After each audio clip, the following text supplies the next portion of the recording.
siapkan mulai dari lomba tulisan, lomba foto, dan juga video. Jadi nanti teman-teman juga bisa gali tentang tips dan triknya dari Mbak Zata Ligau dan Mas Andi Ibnu. Oke, aku juga mau info ini teman-teman, kalau hari ini akan ada giveaway senilai total Rp1.000.000 berupa saldo e-money untuk 6 penanya terbaik dan 4 share IGV terbaik. Jadi jangan lupa untuk aktif bertanya dan share keseruan e-talks kita malam ini di IGV teman-teman dengan hashtag berkonten Ria bareng IndiHome, dan juga e-talks 30 April. Nanti akan ada disematkan hashtagnya di kolom chat ya. Oke, sambil menunggu teman-teman yang lain, kita nanti akan ngobrol-ngobrol bareng Mbak Zata yang kayaknya pengalamannya yang sudah nggak perlu diragukan lagi, malang melintang di dunia digital. Apakah Mbak Zata sudah hadir? Hai Nov, sorry aku Halo kebetulan Mbak deket banget Zata. sama, halo Nov dan teman-teman semua, kebetulan rumahku samping banget sama masjid lagi Iya, azan. lagi azan ya. Aku sambil aku mute dulu ya sementara ya. Siap. Oke. Nah, di kolom chat juga sudah disematkan nih teman-teman syarat dan ketentuan lomba content creation yang IndiHome. Jadi bisa teman-teman simak, teman-teman baca, dan mulai kreasikan kontennya dari sekarang mumpung masih banyak waktu. Karena total hadiahnya senilai Rp165 juta. Mas Andi Ibnu, apakah juga sudah join? Sudah Mbak. Ready. Oh. Selamat malam, Mas Andi. Malam, Mbak Novi. Malam semua. Nah, teman-teman jangan lupa untuk aktif bertanya karena ada saldo e-money senilai total Rp1.000.000 untuk 6 penanya terbaik dan juga 4 saldo e-money senilai masing-masing Rp100.000 untuk share IG Fit malam ini. Jadi ditunggu konten terbaiknya, keseruan dari e-talks online malam ini sampai besok sekitar jam 7 malam. Nanti hashtagnya akan disematkan sama Mbak Vira di kolom chat, jadi bisa share keseruan kita malam hari ini. Oke, tanpa menunggu lama, kayaknya udah selesai azan belum nih? Kita langsung sambut Mbak Zata aja.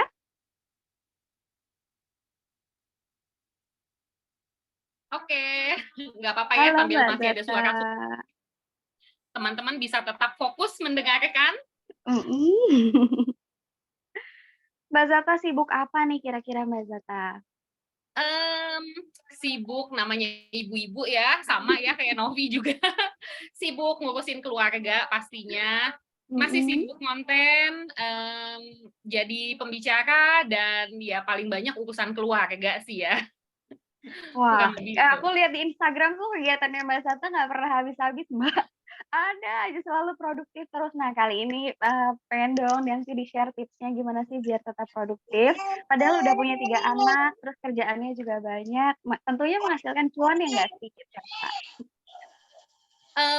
Kalau ditanya rahasianya, Nov, sebenarnya nggak ada rahasianya gitu, karena setiap orang, terutama kita para ibu ya, dirimu juga pasti relate ya gitu, bahwa kita punya apa ya, punya tantangannya masing-masing. Kalau aku pribadi sih misalnya gini, kebetulan anak-anakku sudah besar, kemudian masih ada yang kecil satu, ada pekerjaan sampingan beberapa gitu, ada pekerjaan utama juga, ngurus suami.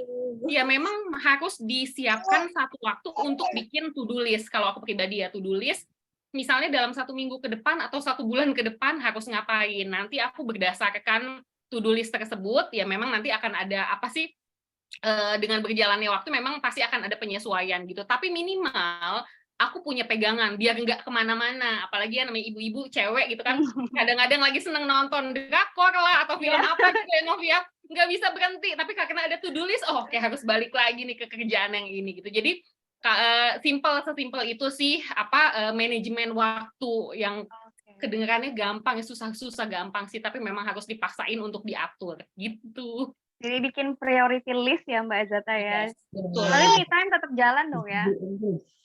Kenapa? Me time tetap jalan dong ya, nonton drakor, Netflix, pakai IndiHome. Benar, aku tuh addicted di satu sisi. Kalau ngomongin IndiHome, ngomongin soal konten ini nyambung banget karena nanti deh aku ceritain juga bahwa salah satu yang bikin aku kreatif dan produktif dan imajinatif itu adalah aku suka banget nonton Fox Crime yang ada di IndiHome dan banyak serial lainnya yang itu kalau lagi buntu lagi apa aku pasti nonton dan nanti habis itu jadi ada ide bikin konten. Boleh nanti kasih tipsnya ya Mbak biar me time-nya tetap seru tapi juga tetap mengasah kreativitas. Yes. Oke deh, tanpa menunggu lama, kayaknya antusiasme teman-teman juga udah heboh nih Mbak, pengen tahu gimana sih cara Mbak Zata bikin konten terus jadi cuan gitu. Oke, Silakan Mbak Zata. Oke, makasih Nov. Aku izin share screen sebentar.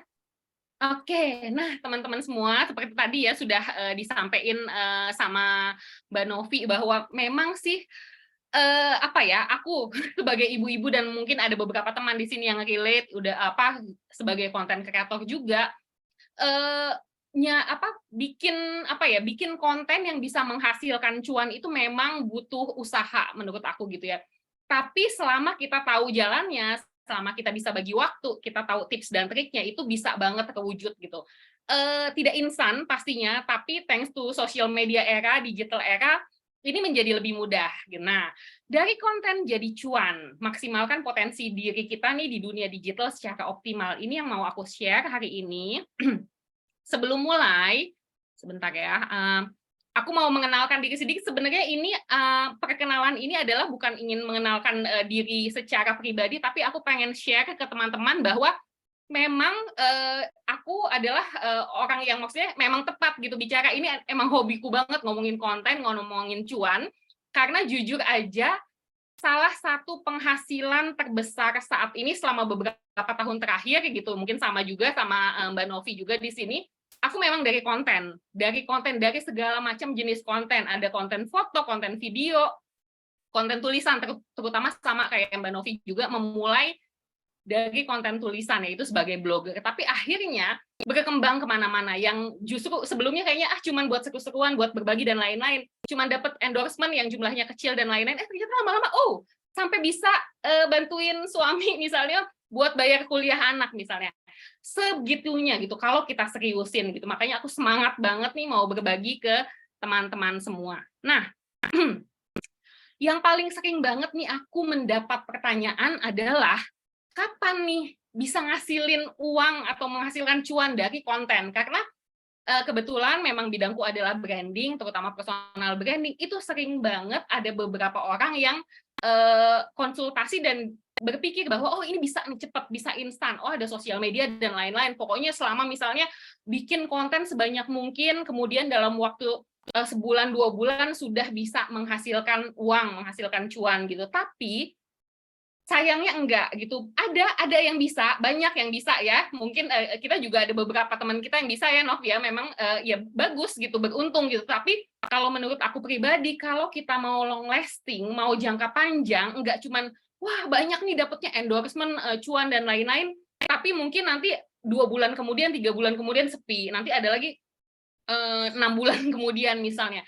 Nah, kita maunya kan yang bisa terus-menerus. Nah, ini memang mau tidak mau harus ada usaha yang konsisten dari kita. Jadi kalau ditanya, kapan bisa mulai menghasilkan uang atau cuan dari konten kita itu, ada beberapa hal yang bisa aku bagikan gitu.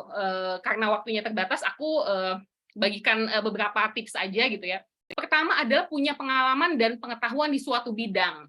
Ada niche-nya gitu. Jadi, kenapa harus niche nih? Karena di dunia digital saat ini begitu banyak konten, begitu banyak bidang, ya mau nggak mau kita memang harus targeted banget sehingga kita punya followers, kita punya audiens yang tepat yang sesuai dengan niche kita. Kalau kita sudah punya followers atau audiens yang tepat, itu biasanya makin sering kita berbagi selama kontennya bagus, sesuai dengan niche-nya, itu pelan-pelan pasti akan terbangun branding. Nah, saat brandingnya sudah terbangun, ini enak banget kita buat mulai menghasilkan cuan. Jadi intinya pertama memang harus targeted. Tidak bisa misalnya, aduh, bukannya semakin banyak semakin bagus ya. Saya pengen nih jadi misalnya beauty blogger. Saya juga pengen jadi travel blogger. Saya pengen juga jadi food Instagrammer gitu. Punya banyak hobi saya, terutama juga punya banyak passion gitu. Tapi tidak berarti semuanya harus kita tampilkan secara bersamaan. Nanti tetap ya, kita nanti mudah-mudahan sempat ngomongin soal personal branding, gimana kita mengerucutkan niche kita dan juga branding kita sehingga akan makin menonjol. Intinya adalah kita punya pengalaman atau pengetahuan di suatu bidang yang targeted banget. Misalnya nih, mau jadi beauty blogger, beauty vlogger, atau mau jadi travel Instagramer, dan lain-lain ya. Jadi ada niche-nya. Lalu, punya platform yang tepat. Nah, ini nih, paling sering juga ditanyain, padahal sebenarnya pilihannya banyak ya. Ada blog, Instagram, TikTok, dan lain-lain. Tapi untuk sampai bisa menghasilkan cuan, menurut saya, platformnya harus tepat. Kayak misalnya gini, awal-awal setelah jadi blogger, saya mulai mengembangkan diri di Instagram misalnya.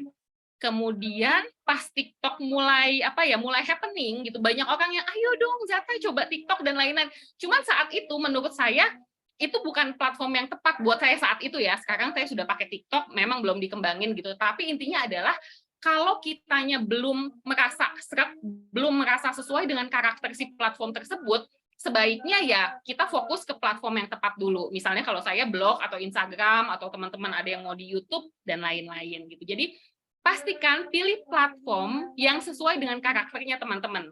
Karena kita kalau ngomongin soal penghasilan, soal cuan, itu kan harus konsisten terus-menerus.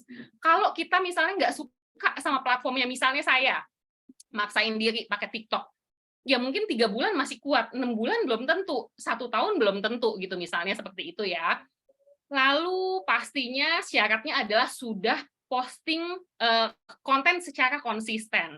Karena banyak banget yang curhat misalnya, Mbak Zata, aku udah posting nih, udah punya niche, udah punya platform yang tepat, udah posting gitu loh. Tapi kok nggak kelihatan hasilnya, belum ada endorsement, belum ada tawaran pekerjaan kerjasama dan lain-lain. Nah, ya itu tadi, konsistensi ini yang paling sering dianggap enteng sama banyak orang gitu. Padahal ini untuk semua pekerjaan, semua profesi, konsistensi itu penting kan.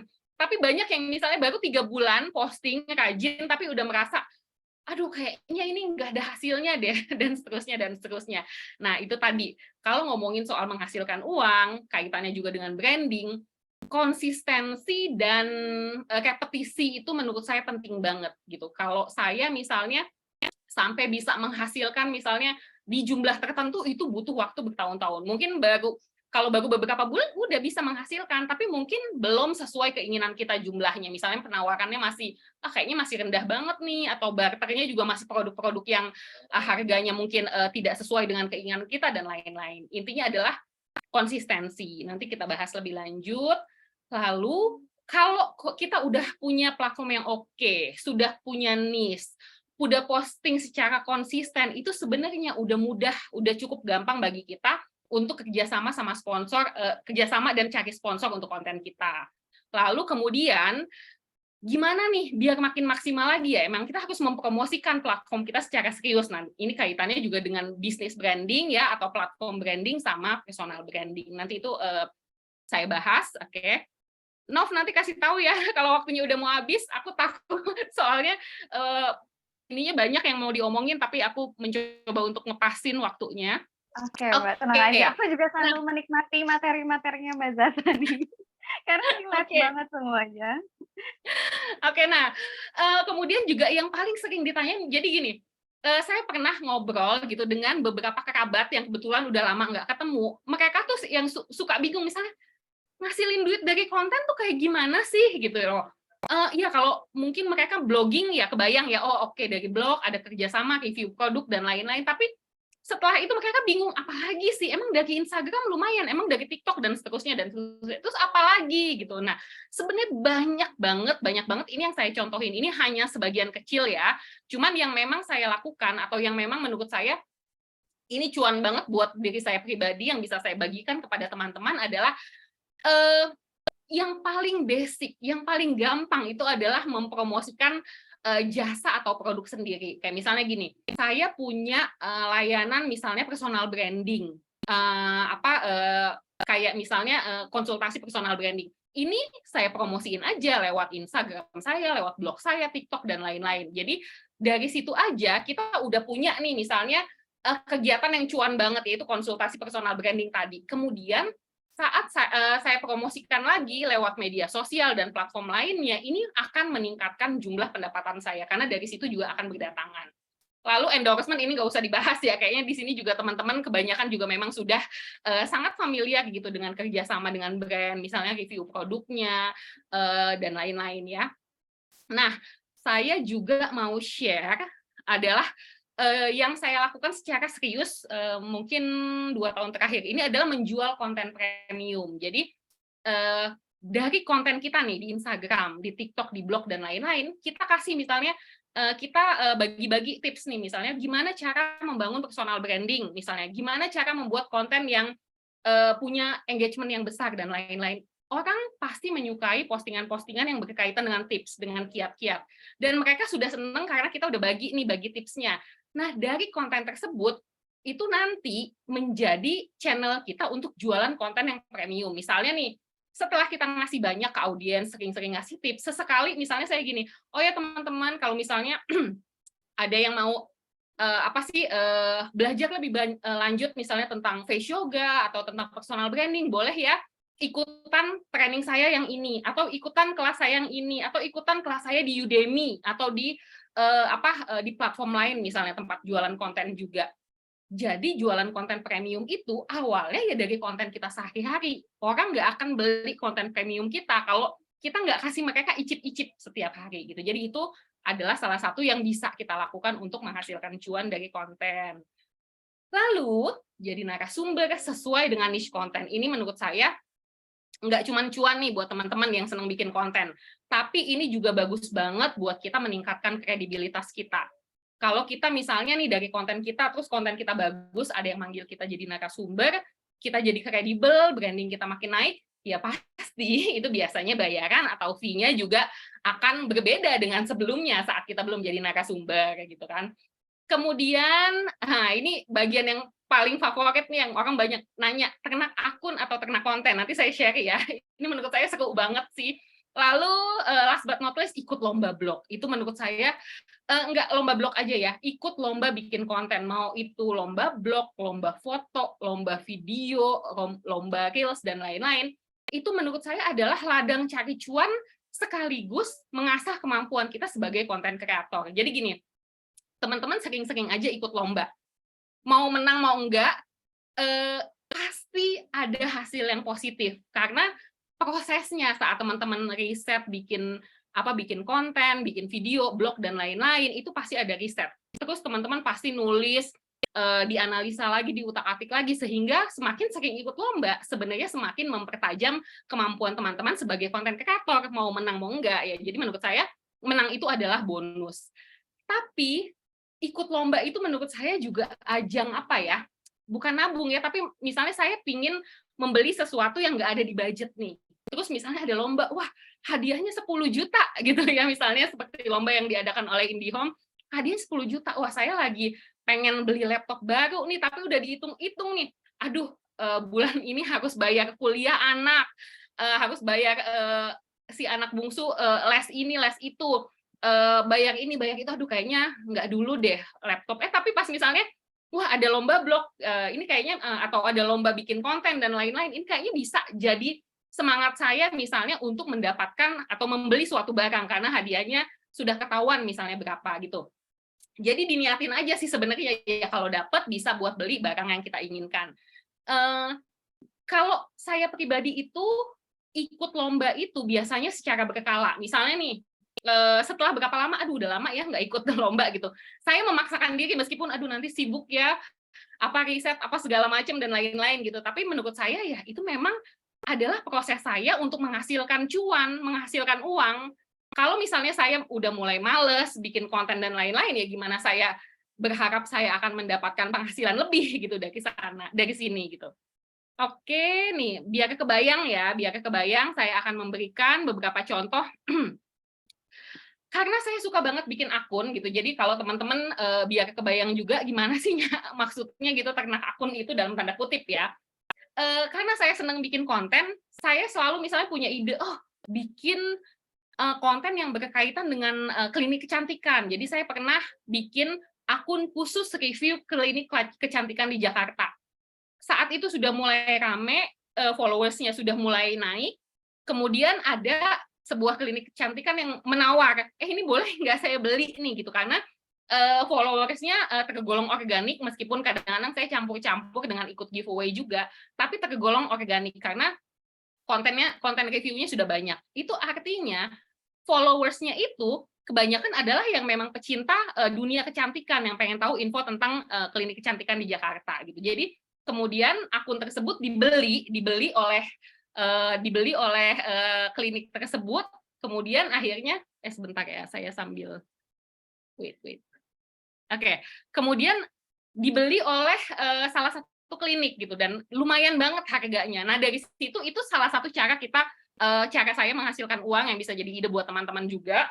Kemudian berikutnya adalah saya misalnya seneng bikin konten-konten tentang edukasi. Lalu saya bikin akun Instagram atau TikTok atau misalnya blog tentang edukasi, yang nanti dari situ saya bisa misalnya nanti dapat endorsement yang berkaitan dengan niche-nya si akun tersebut gitu. Jadi sebenarnya bebas aja sih teman-teman, tidak ada misalnya niche tertentu yang sangat diminati gitu.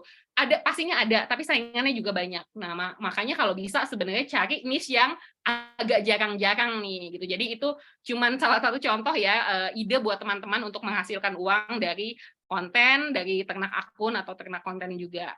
Oke, nah berikutnya adalah yang juga saya lakukan adalah bikin konten materi training. Nah, teman-teman ini kan adalah para konten kreator nih, yang punya banyak sekali materi sebenarnya yang bisa dijadikan untuk training. Teman-teman bisa bekerja sama dengan platform-platform seperti Bislab, menimba ilmu, cari ilmu, terus ada beberapa juga gitu, ruang guru itu ada skills ID kalau nggak salah gitu.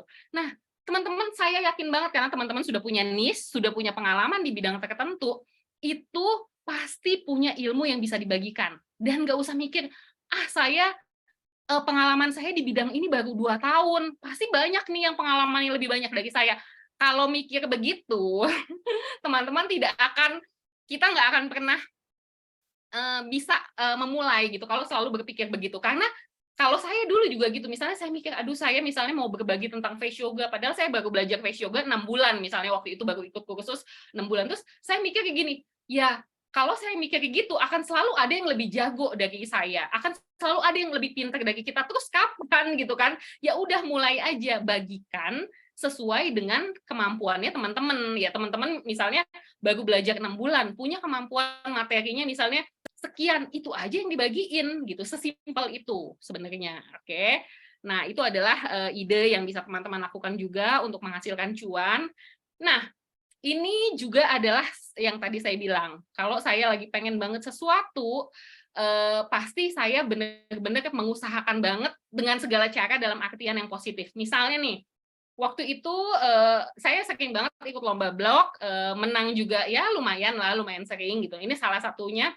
Ke Jepang Saya ya? dapat hadiah ke Jepang dari Casio ya. Jadi, nah karena saya pengen banget waktu itu, kebetulan di tahun itu salah satu wishlist saya adalah jalan-jalan ke Jepang gitu ya. Jadi ada banyak wishlist, terus tahu-tahu saya lihat ada lomba ini. Nah yang kayak tadi saya bilang, cuan itu kan nggak mesti harus berbentuk materi atau uang ya Nov ya.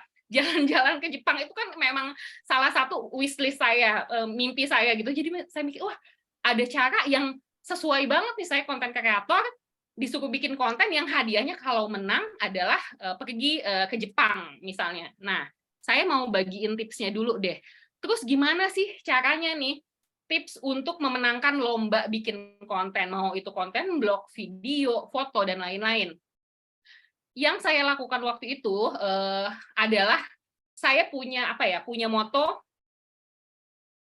marry the process, divorce the result gitu. Jadi pokoknya lakukan aja semua prosesnya, nikahi prosesnya, maksudnya benar-benar serius nih dengan prosesnya.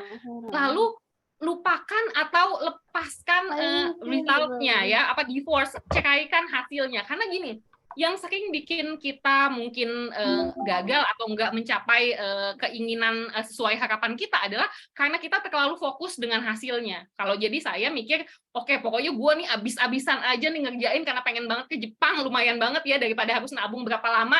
Kalau cuma nulis ini, paling saya bikin saya bikin perhitungan, oke, nulis ini kayaknya paling saya butuh waktu riset, nulis, ngutak-ngatik, cari foto apa segala macam, ya paling maksimal tuh 10 hari lah gitu kan. Jadi hari pertama mungkin saya bikin draft, hari kedua bikinin hari ini, maksimal banget 10 hari atau kurang lebih 1 minggu. Saya mikir dalam 1 minggu kalau saya maksimal, saya bisa jalan-jalan ke Jepang tanpa nabung, misalnya kayak gitu. Jadi pertama adalah ya memang berpikir bahwa pokoknya yang penting jalanin prosesnya, lupain dulu hasilnya. Hasilnya itu adalah bonus gitu. Kemudian tips lainnya adalah ada kan orang sering ngomong lu over delivered, lu tuh ngapain sih cuman lomba hadiah, misalnya nih saya pernah dengar ada orang misalnya lu hadiah cuman 1,5 juta doang, serius amat sih segitu kayak gitu kan, ya udah seadanya aja ya, kalau menang syukur, kalau enggak ya udah. Saya pengen gitu teman-teman tuh mikirnya gini, mau hadiahnya 500.000, mau hadiahnya 10 juta, kenapa enggak effortnya sama? Maksudnya gini, kalau teman-teman effortnya sama gitu kan, bener-bener prosesnya teman-teman jalanin dan lain-lain, teman-teman sebenarnya dapat 500.000 kalau menang atau 10 juta kalau menang, itu adalah apa ya, bonus. Sebenarnya hadiah utamanya itu adalah teman-teman saat menjalani, saat bikin, saat riset, cari fotonya, segala macam, karena itu akan bikin teman-teman menjadi konten kreator yang makin handal menurut saya, dan bisa jadi ya cuannya nanti lebih banyak karena teman-teman sudah makin handal. Jadi kalau menurut saya there is no such thing like over delivered gitu ya. Jadi nggak ada tuh misalnya kita bikin lu bikinnya kebagusan, orang hadiahnya cuma segitu, nggak ada. Kebagusan tuh nggak ada. Menurut saya ya kalau teman-teman bisa bikin sebagus yang teman-teman bisa, mau hadiahnya berapapun ya lakukan gitu ya. Jadi tips menang lomba ya itu udah over delivered nggak apa-apa, pokoknya maksimalin aja gitu. Lalu ini nih yang sering juga di tengah-tengah orang-orang suka bingung nih, kan biasanya kan kalau lomba itu kan kita ada brand yang harus kita mention atau harus kita ceritakan. Biasanya nih kalau dulu-dulu saya mempelajari, saya akan nemu kalau nggak kebanyakan ceritanya tentang brand, ya saking pengen menangnya, wah isinya semuanya tentang brand, padahal malah justru berasa banget jualannya, atau kadang-kadang berasa malah kita ngejilat banget gitu ya ke brandnya gitu supaya menang kan gitu. Atau malah karena saking takutnya berasa banget ini pengen banget menang atau apa, jadi malah brandnya sedikit gitu loh menurut saya. Jadi yang ideal itu ya tengah-tengah. Jadi emang kita harus aware bahwa kita di sini nulis konten, nulis blog atau bikin reels atau bikin video, bikin foto, ya kita sebenarnya adalah kita ambasadornya si brand ini. Misalnya nih saya mau nulis atau soal IndiHome gitu, ya saya adalah ambasadornya. Kayak misalnya saya bisa bercerita gini, yang tadi saya bilang bahwa saya ini orang yang sangat visual dan imajinatif. Jadi misalnya nih, saya lagi pernah ada masa-masa terutama waktu pandemi, ya sekalian cerita ya, masa-masa waktu pandemi saya down banget. Teman-teman mungkin ketawa ya kalau dengar ceritanya gitu loh. Terus ini pernah saya tuangkan dalam sebuah cerita yang bahkan bikin orang kaget dan merasa terinspirasi gitu. Jadi waktu masa pandemi itu saya down banget gitu karena kebetulan pekerjaan suami yang sangat outdoor gitu ya, dan sudah ada beberapa kontrak dan lain-lain gitu. Kemudian tiba-tiba bubar semua kan waktu zaman pandemi kan, saya juga ada kontrak jadi pembicara dan lain-lain, endorsement tiba-tiba padahal udah di DP tapi kemudian semua batal gitu. Jadi dalam beberapa lama berasa banget ya, down banget gitu. Terus ya itu tadi saya bilang, saya itu kadang-kadang suka nonton Fox Crime, pokoknya acara-acara di IndiHome, salah satunya Fox Crime. Itu saya waktu itu saya ingat banget saya lagi suka-sukanya sama The Walking Dead ya, teman-teman pasti tahu ya The Walking Dead gitu. Nah, saya bisa nonton itu kan enak ya, maksudnya bisa ada video on demand. Jadi saya bisa nonton sekaligus berapa episode ya, sampai pagi, sampai kadang-kadang ya saking memang waktu itu belum ada kegiatan gitu, saya nonton bisa berepisode-episode. Tapi itu saya cerita ke beberapa orang, sehabis nonton yang tadi saya bilang saya down banget, tiba-tiba saya jadi punya inspirasi. Saya kayak yang tadi salah satunya saya jadi banyak bikin akun di masa-masa itu, banyak bikin segala macam, itu justru setelah saya habis binge watching The Walking Dead itu.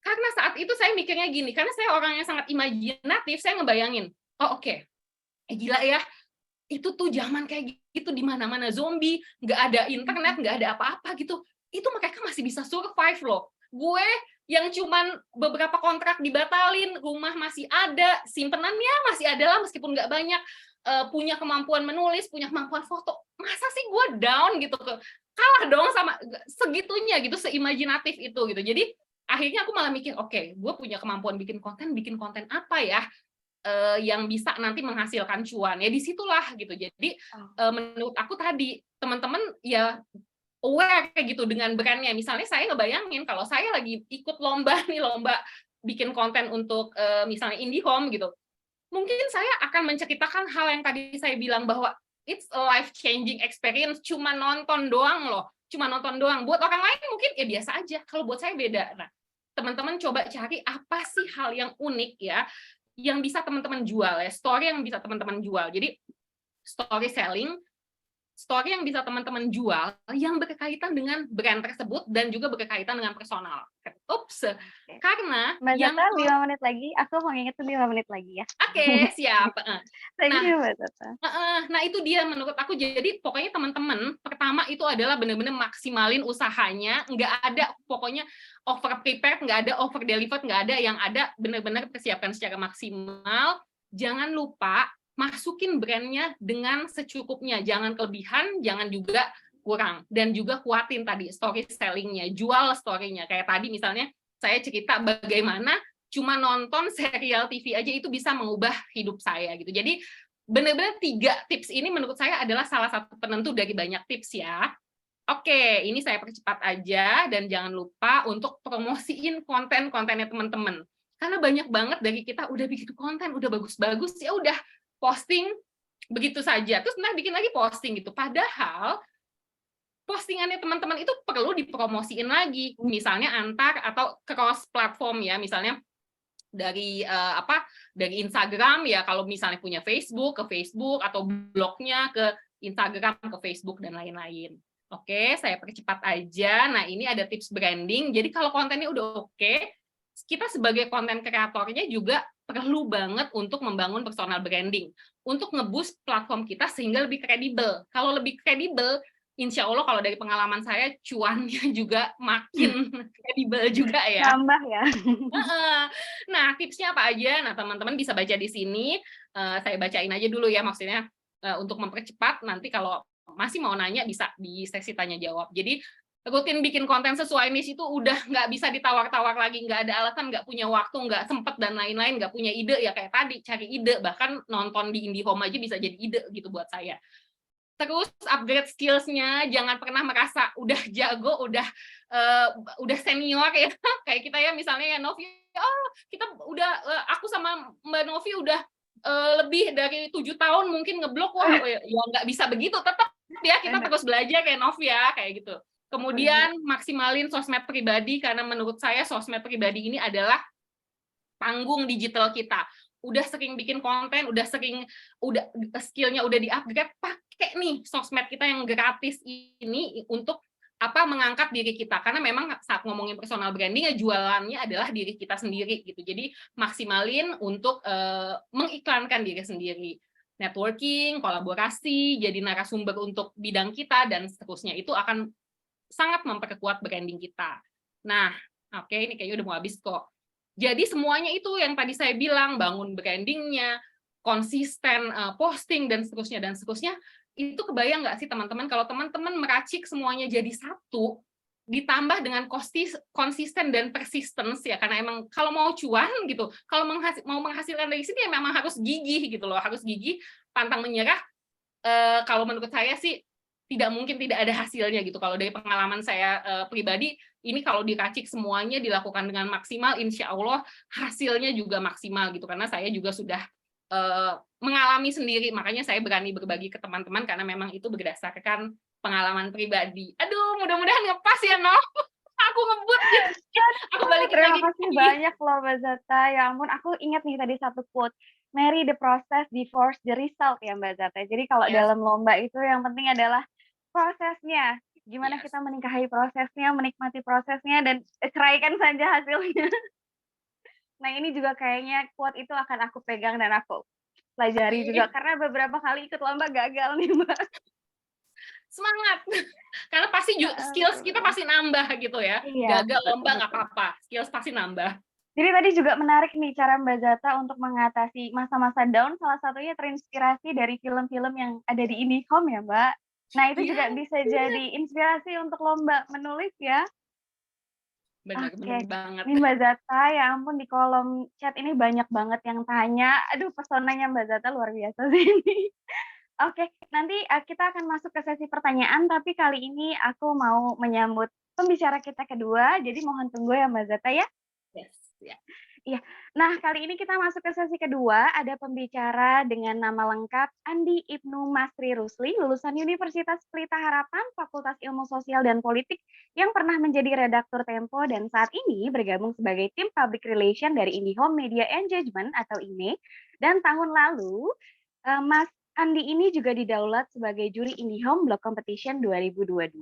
Jadi teman-teman nih, yang sudah nggak sabar mau mengikuti lomba creation competition-nya IndiHome bisa tanya-tanya dan kulik-kulik seputar tips dan triknya dari Mas Andi nih. Ya. Halo Mas Andi.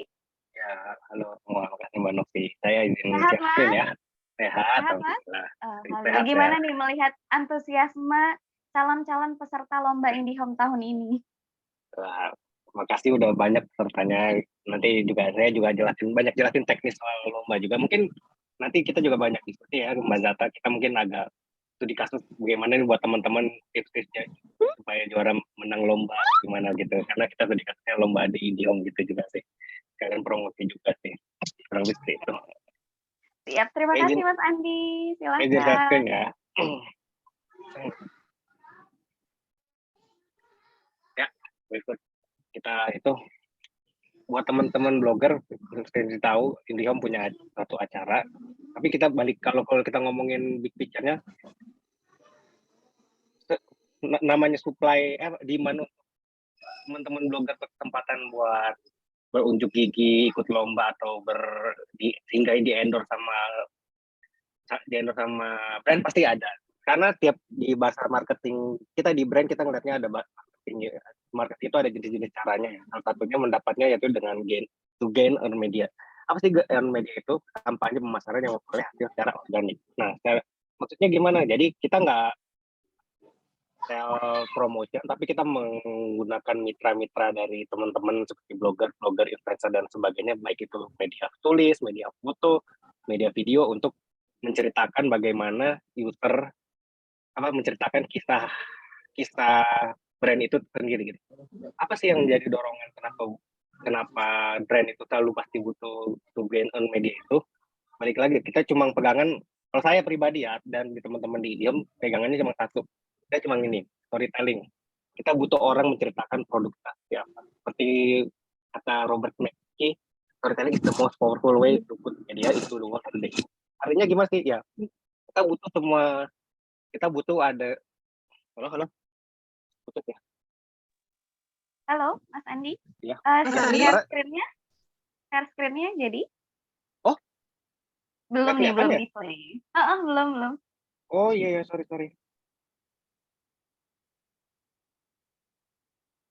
Dah. Oke.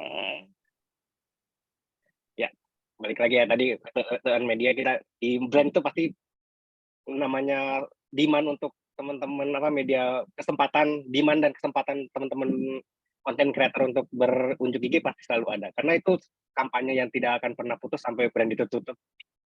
Karena itu kenapa yang apa sih daging yang kita butuh storytelling itu kita butuh menceritakan butuh cara lain, approach lain gimana teman-teman gimana orang bisa menceritakan produk kita kayak tahun lalu misalnya internet itu kita bagi 10 kategori kita nggak mungkin nyari cuma yang IndiHome internet cepat gini itu nggak mungkin. Kalau daripada kita minta teman-teman content creator mendingan kita langsung hard selling promotion aja gitu karena itu kan caranya beda cara dan beda approach karena itu kita bikin lomba seperti kayak tahun lalu.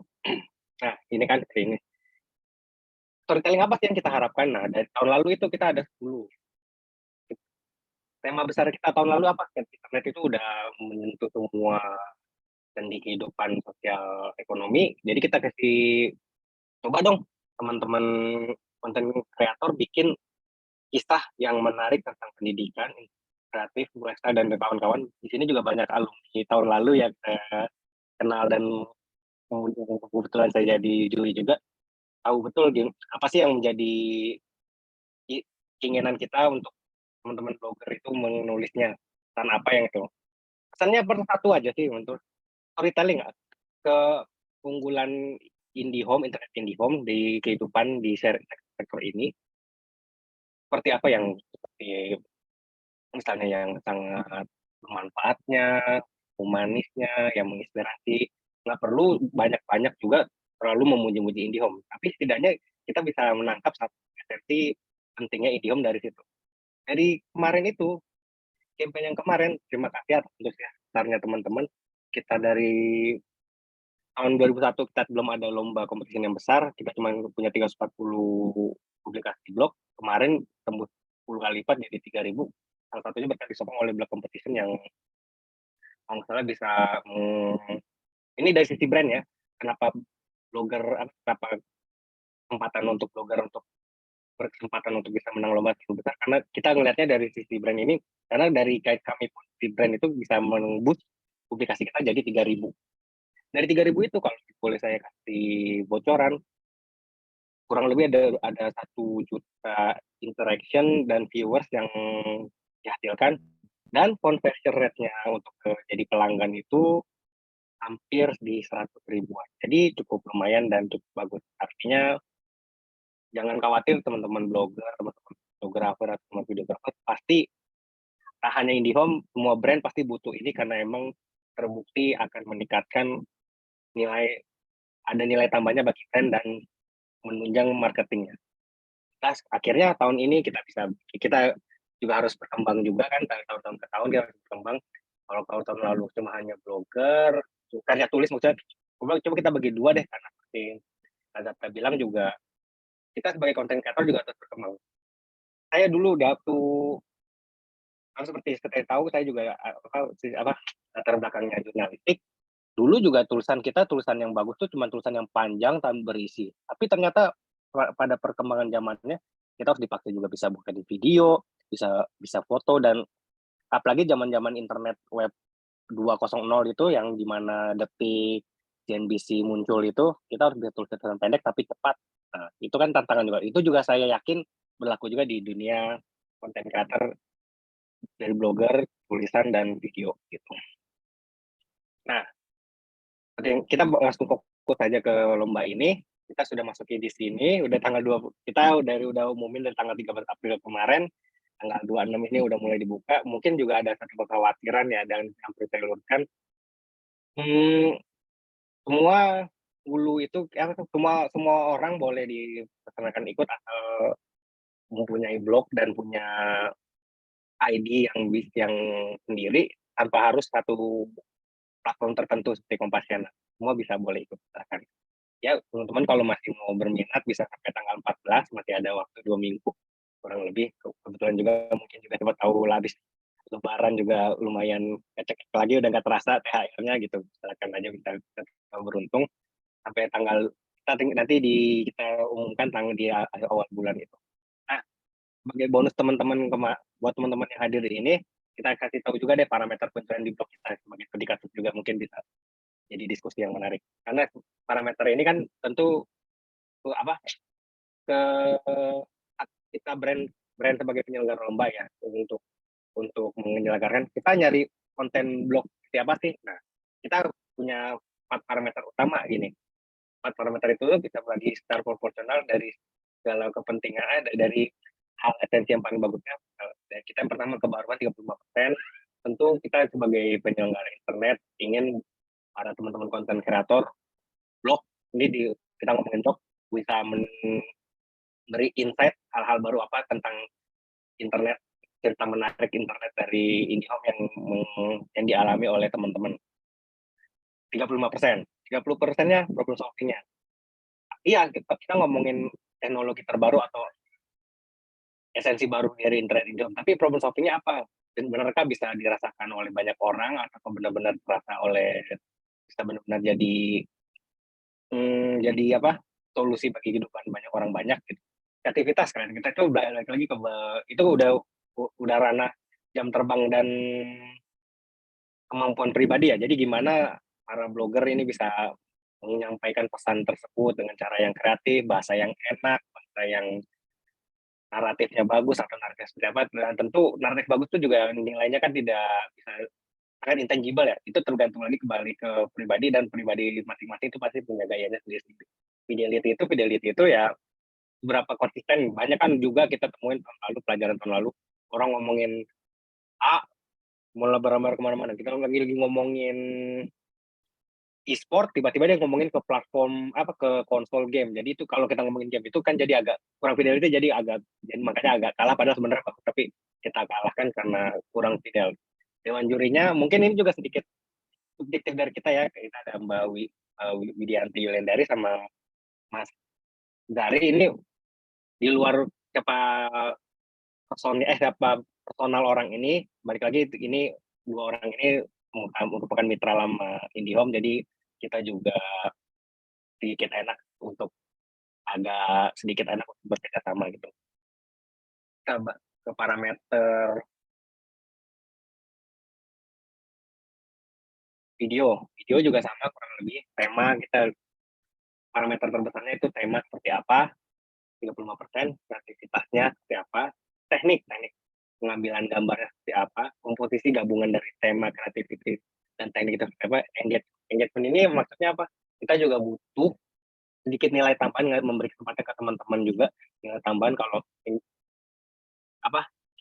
konten yang diperlombakan itu disukai juga banyak orang gitu.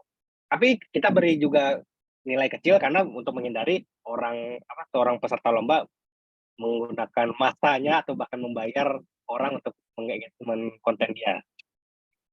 Dewan jurinya juga seperti ini juga, Mas Niko Julius juga beberapa kali jadi sumber kita dan juga udah enak sama kita di acara IndiHome. Ada juga kalau nggak Mas Naratena Iman atau nggak Mas Raf akan jadi itu. Salah satunya akan jadi juri itu juga di luar satu tim image juga ya, dari kami, bisa siapapun di tim internal jadi juri nomor 3.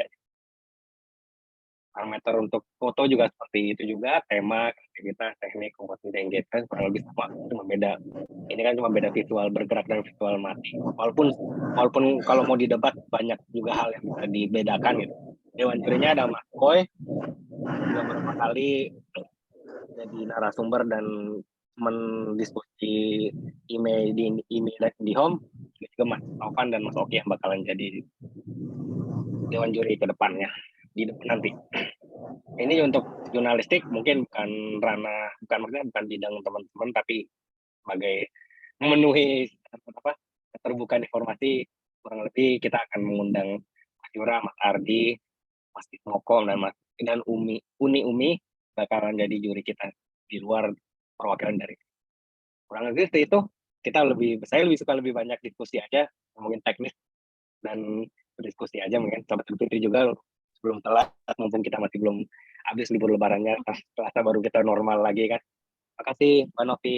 Terima kasih Mas Andi, materinya luar biasa. Jadi teman-teman udah ada gambaran kan nih soal lomba konten IndiHome.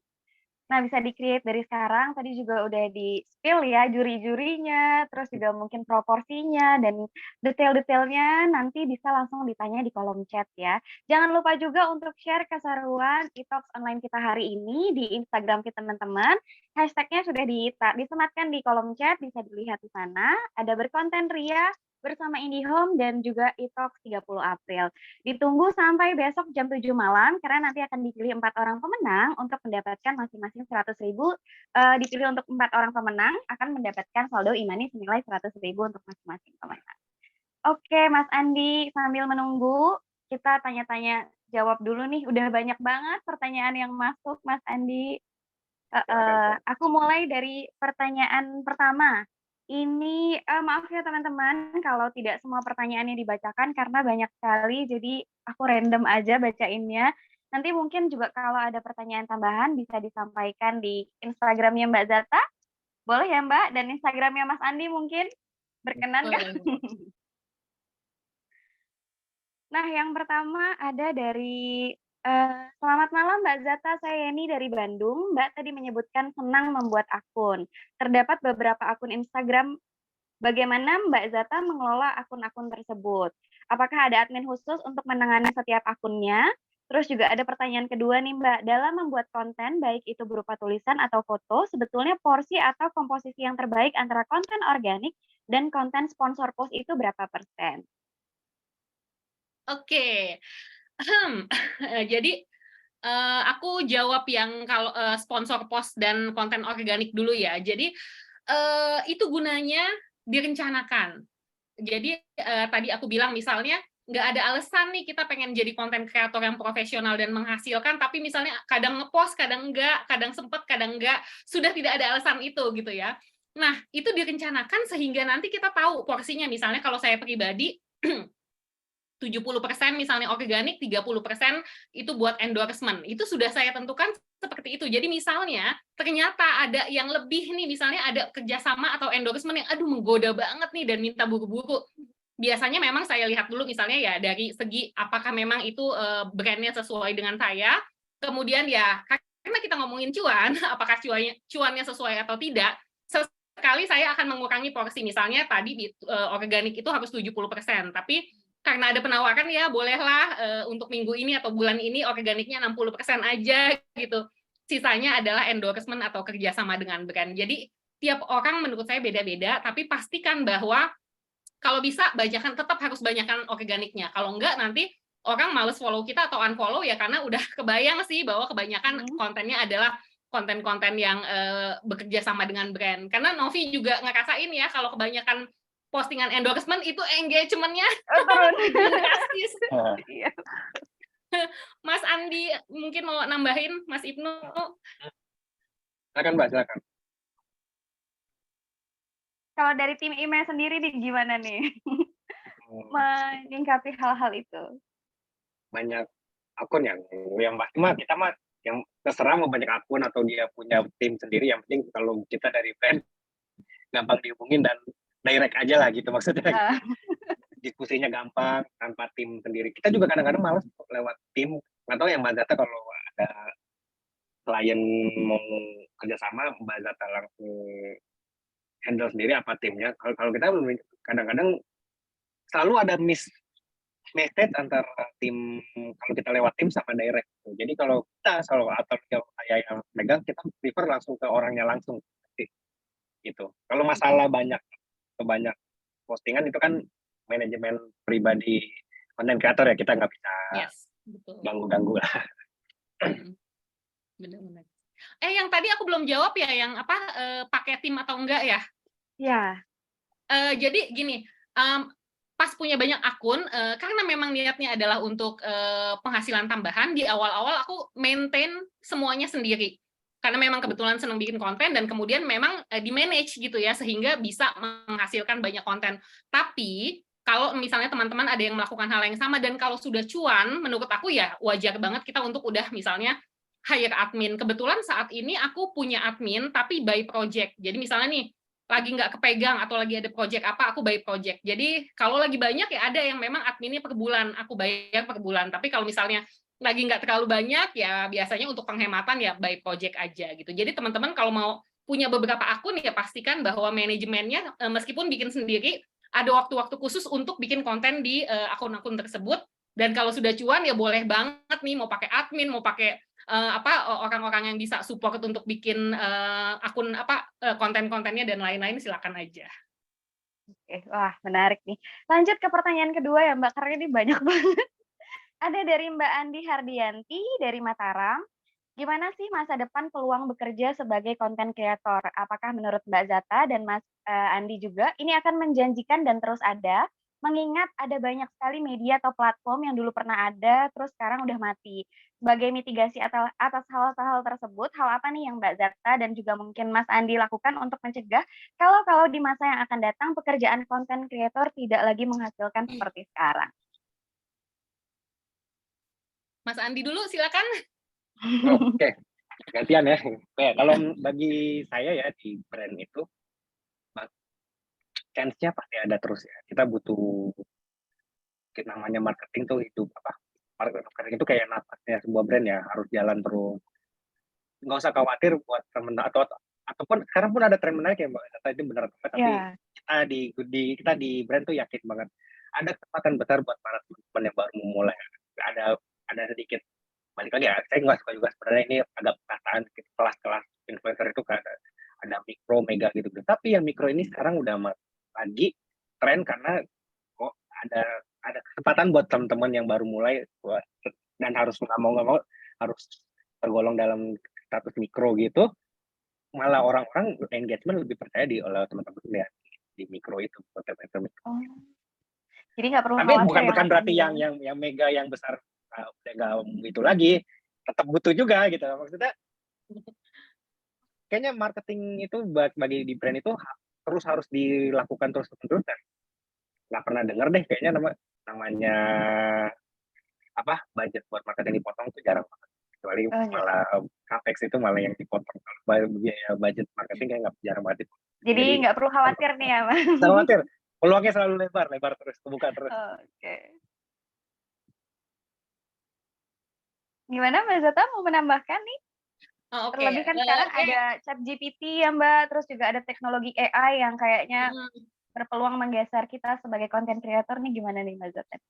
Iya, halo dulu Andi, Mbak Andi, sesama teman blogger juga ya.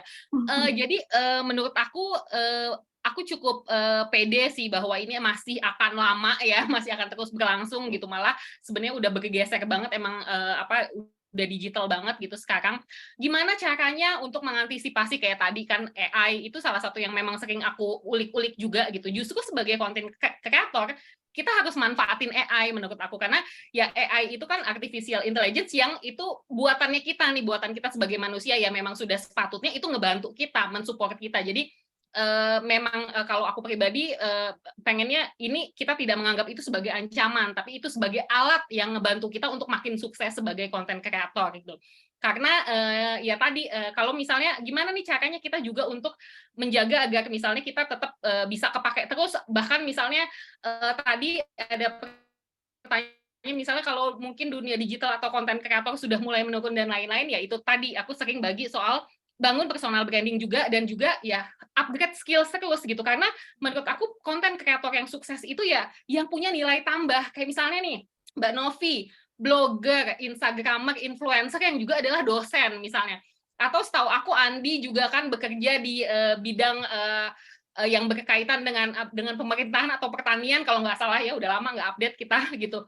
Itu adalah nilai tambah banget gitu, apalagi dengan personal branding ya, kalau mungkin tidak dikenal lagi sebagai content creator, tapi kita sudah dikenal dengan bidang-bidang kita yang lainnya. Jadi menurut aku sebagai content creator ya upgrade skill terus, dan juga jangan lupa bangun personal brandingnya, karena kalau kita jadi content creator yang profesional, personal brandingnya bagus, ya insya Allah ada banyak pintu ke profesi lainnya, itu sih.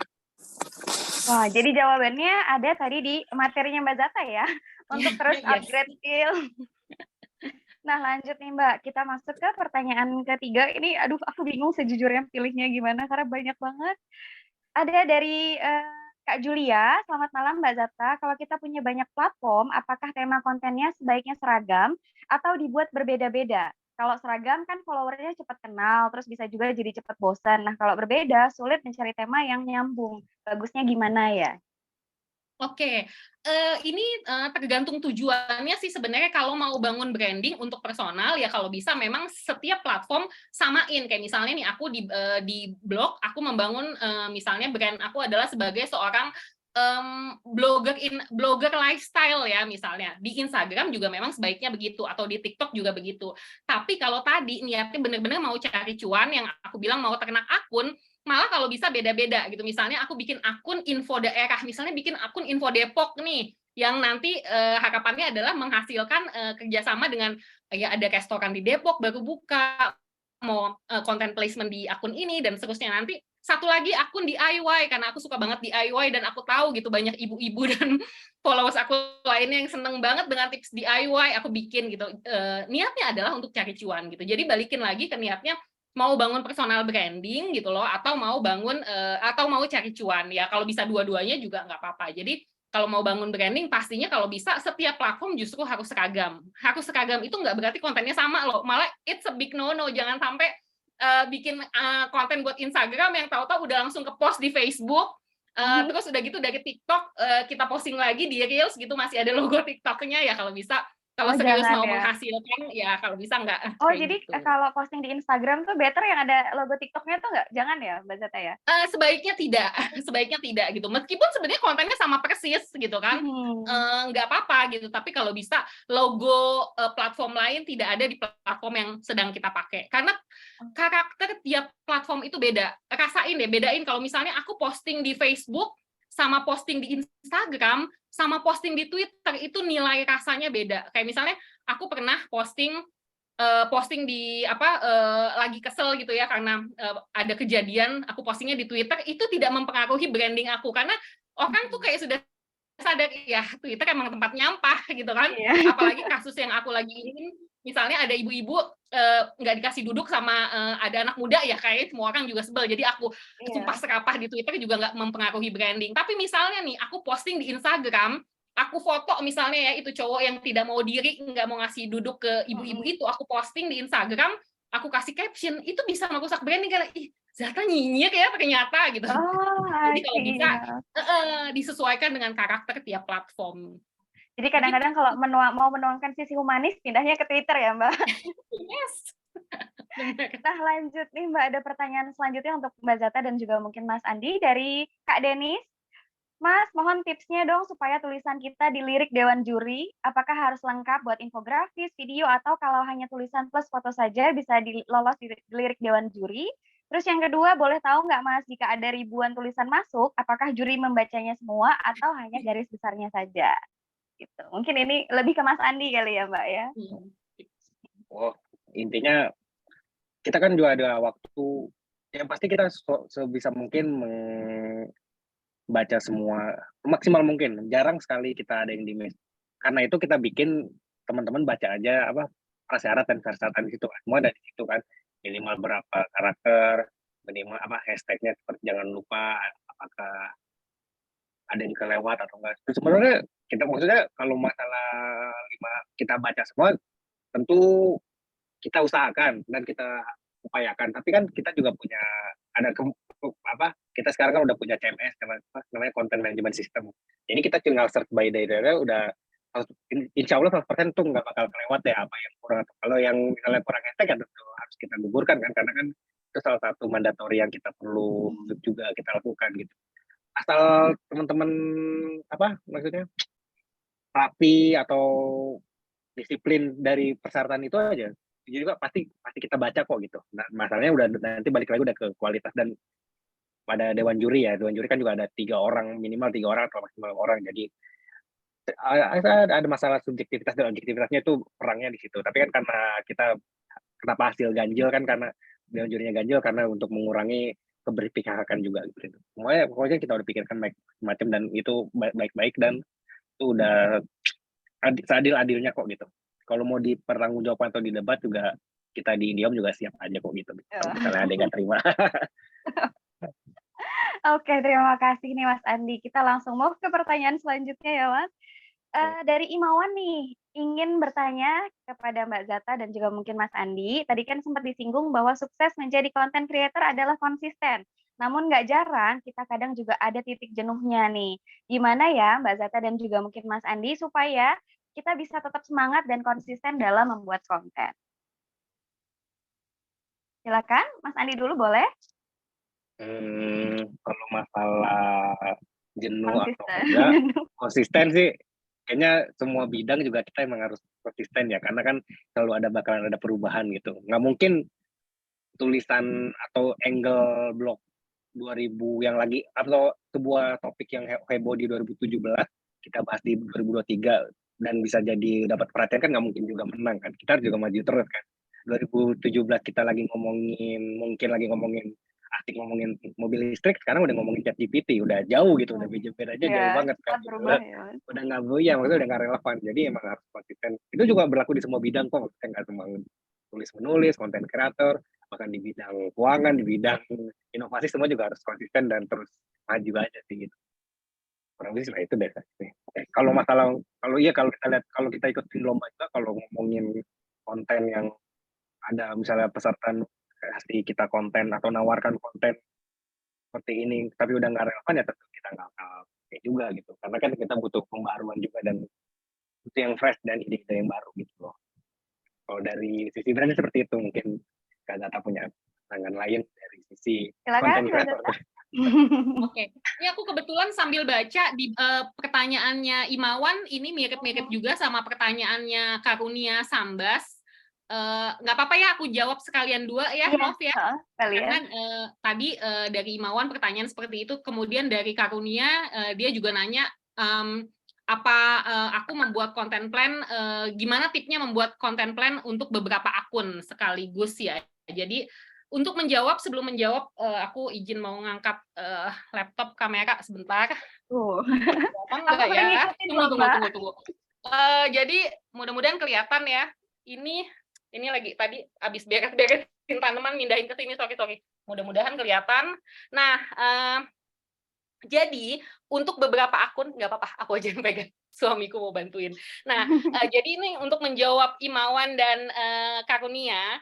Jadi pasti akan ada masa-masa aku merasa stuck gitu. Tadi kalau lagi stuck ya pasti cari ide dengan salah satunya nonton atau ngopi dan lain-lain.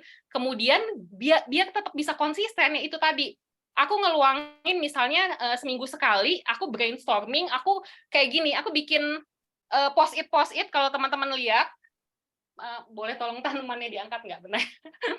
Sebentar ya. Aku bikin nggak kelihatan kok. Ya.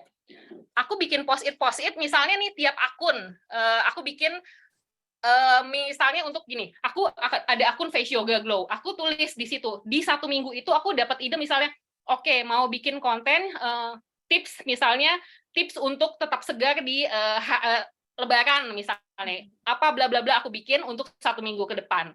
Lalu untuk akunku yang lain nih akun pribadi misalnya yang Zataligo kebetulan ada endorsement, ada kerjasama organik gitu ya. Ada akun postingan organik. Kebetulan aku juga misalnya jadi pembicara dan diminta juga untuk posting. Itu udah aku siapin misalnya. Oke, posting kemarin jadi pembicara bareng Pak Sandi misalnya aku posting hari Senin. Ini berikutnya ini dan seterusnya. Jadi sebenarnya saat nanti tengah-tengah minggu pasti ada bosennya, pasti ada apa, tapi udah ada kontennya. Jadi mau aku bosen, mau aku malas, ya udah tinggal posting aja. Nah, tadi pertanyaannya Mbak Karunia, gimana nih bikin konten plan untuk beberapa akun sekaligus? Ya itu aku tadi langsung aku bikin.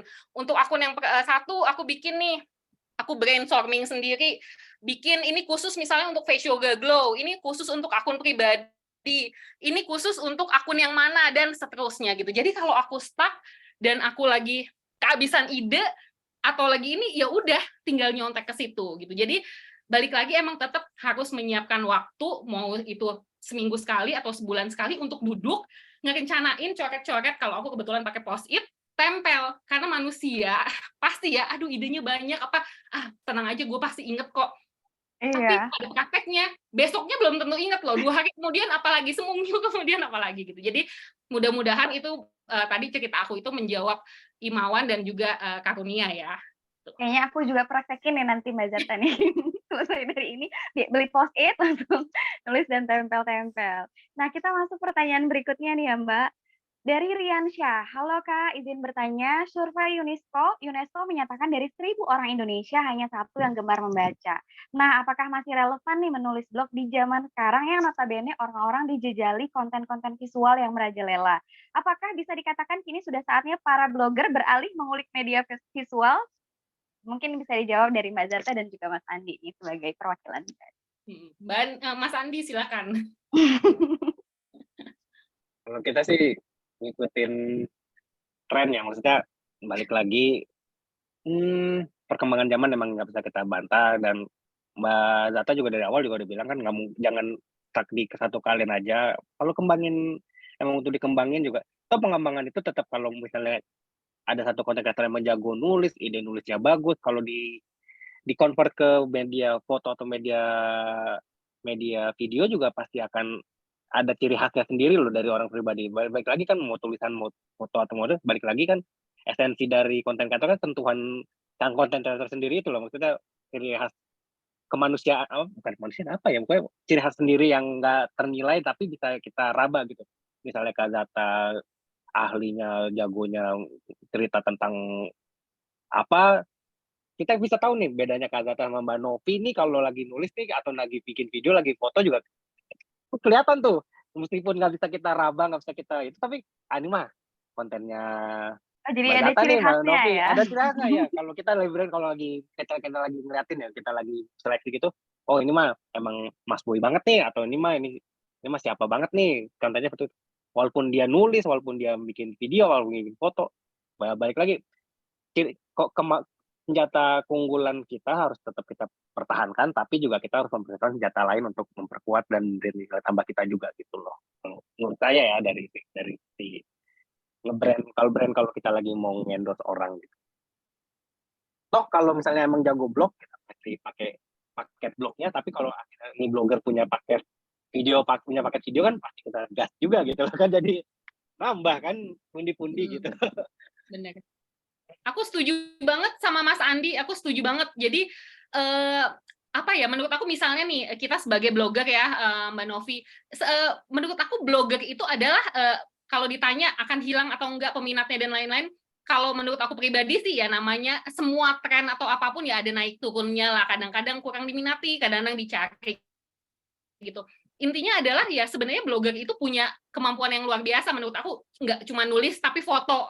Biasanya Ya. kalau orang bisa punya blog, fotonya juga kece-kece, videonya juga kece-kece. Dari YouTube udah sama dia tinggal diceplokin aja ke situ kan. Seringkali nemuin yang jago bikin infografis. Jadi menurut aku blogger itu konten kreator yang bisa segala macam. Nah, tinggal dilengkapin ya kalau udah punya blog yang kece ya lengkapin lagi, misalnya punya Instagram, punya TikTok, dan lain-lain gitu. Jadi kayak paket, benar tadi ya kata Mas Andi, paketnya lengkap banget. Mau apa nih lu?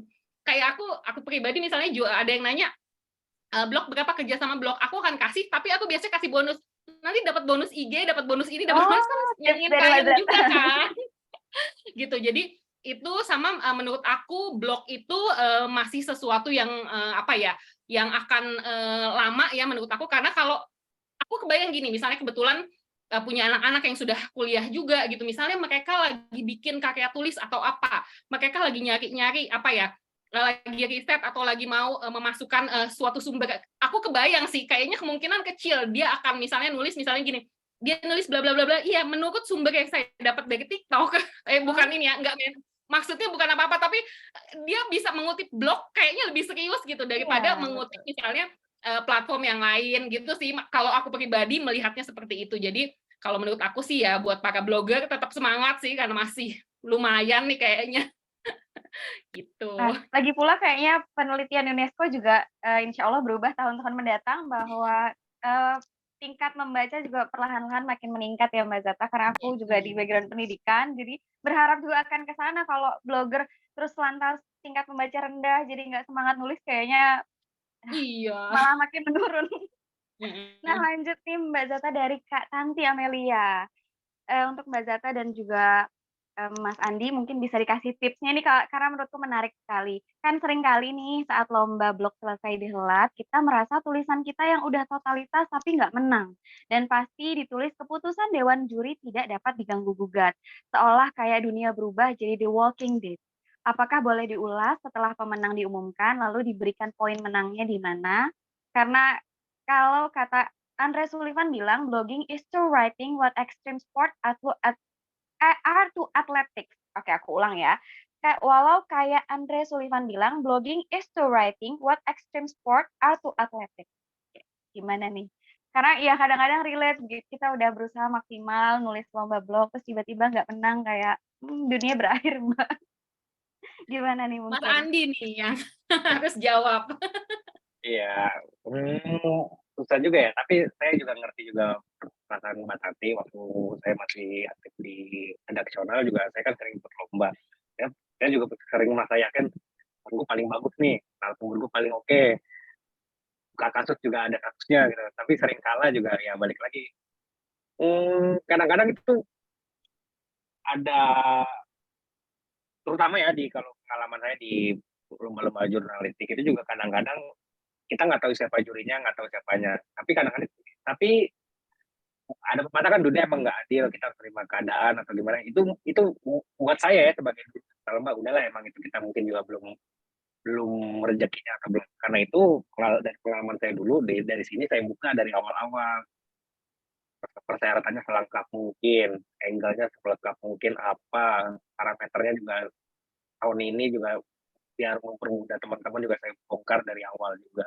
Karena biar kita tahu, bahkan dewan jurinya pun langsung kita sebutkan deretan dewan jurinya. Karena itu untuk mengurangi rasa rasa tidak adilnya setelah menerima kenyataan kalau kita udah totalitas tuh kita akhirnya gagal. Karena balik lagi saya juga bersimpati kok dengan Mbak Tanti zaman dulu juga saya juga siapa sih yang nggak mau menang lomba gitu. Kadang-kadang kita alhamdulillah maksimal dulu pengalaman kan mau pamer atau apa seneng banget bisa dapat lomba padahal cuma juara 2 dapat 30 juta juga udah seneng banget dan itu nagih banget loh. Akhirnya tapi kadang-kadang ketagihan merasa pede kadang-kadang merasa total sendiri ya balik lagi itu kan subjektivitas kita ya kita emang kita merasa udah maksimal tapi kan orang orang lain bisa aja 3 kali lipat maksimalnya dengan kita gitu kita nggak tahu dan dewan juri juga nggak mungkin ada titipan buat ngapain juga nitip-nitip orang cuma lomba-lomba gini sih kecuali kalau kita nitip dengan menteri atau gimana baru deh silakan lah ini kan cuma sekali tembak doang yang saya rasa sih jarang lah dan saya bisa jaminkan juri dengan parameter ini kita lakukan secara terbuka transparan dan tadi mungkin. Nah, kalau dari Mbak Zata nih, gimana nih Mbak Zata nih? Iya, Mak Tanti, I feel you gitu. Ada saat ada masa-masa aku juga bahkan misalnya lagi semangat-semangatnya ikut lomba blog terus merasa sudah maksimal, sudah itu terus misalnya udah diumumin yang menang pas baca. Ya, maksudnya tiap orang punya ya perasaan kayak misalnya, ih begini doang masih bagusan gue misalnya gitu. Itu menurut aku manusiawi banget ya gitu kan.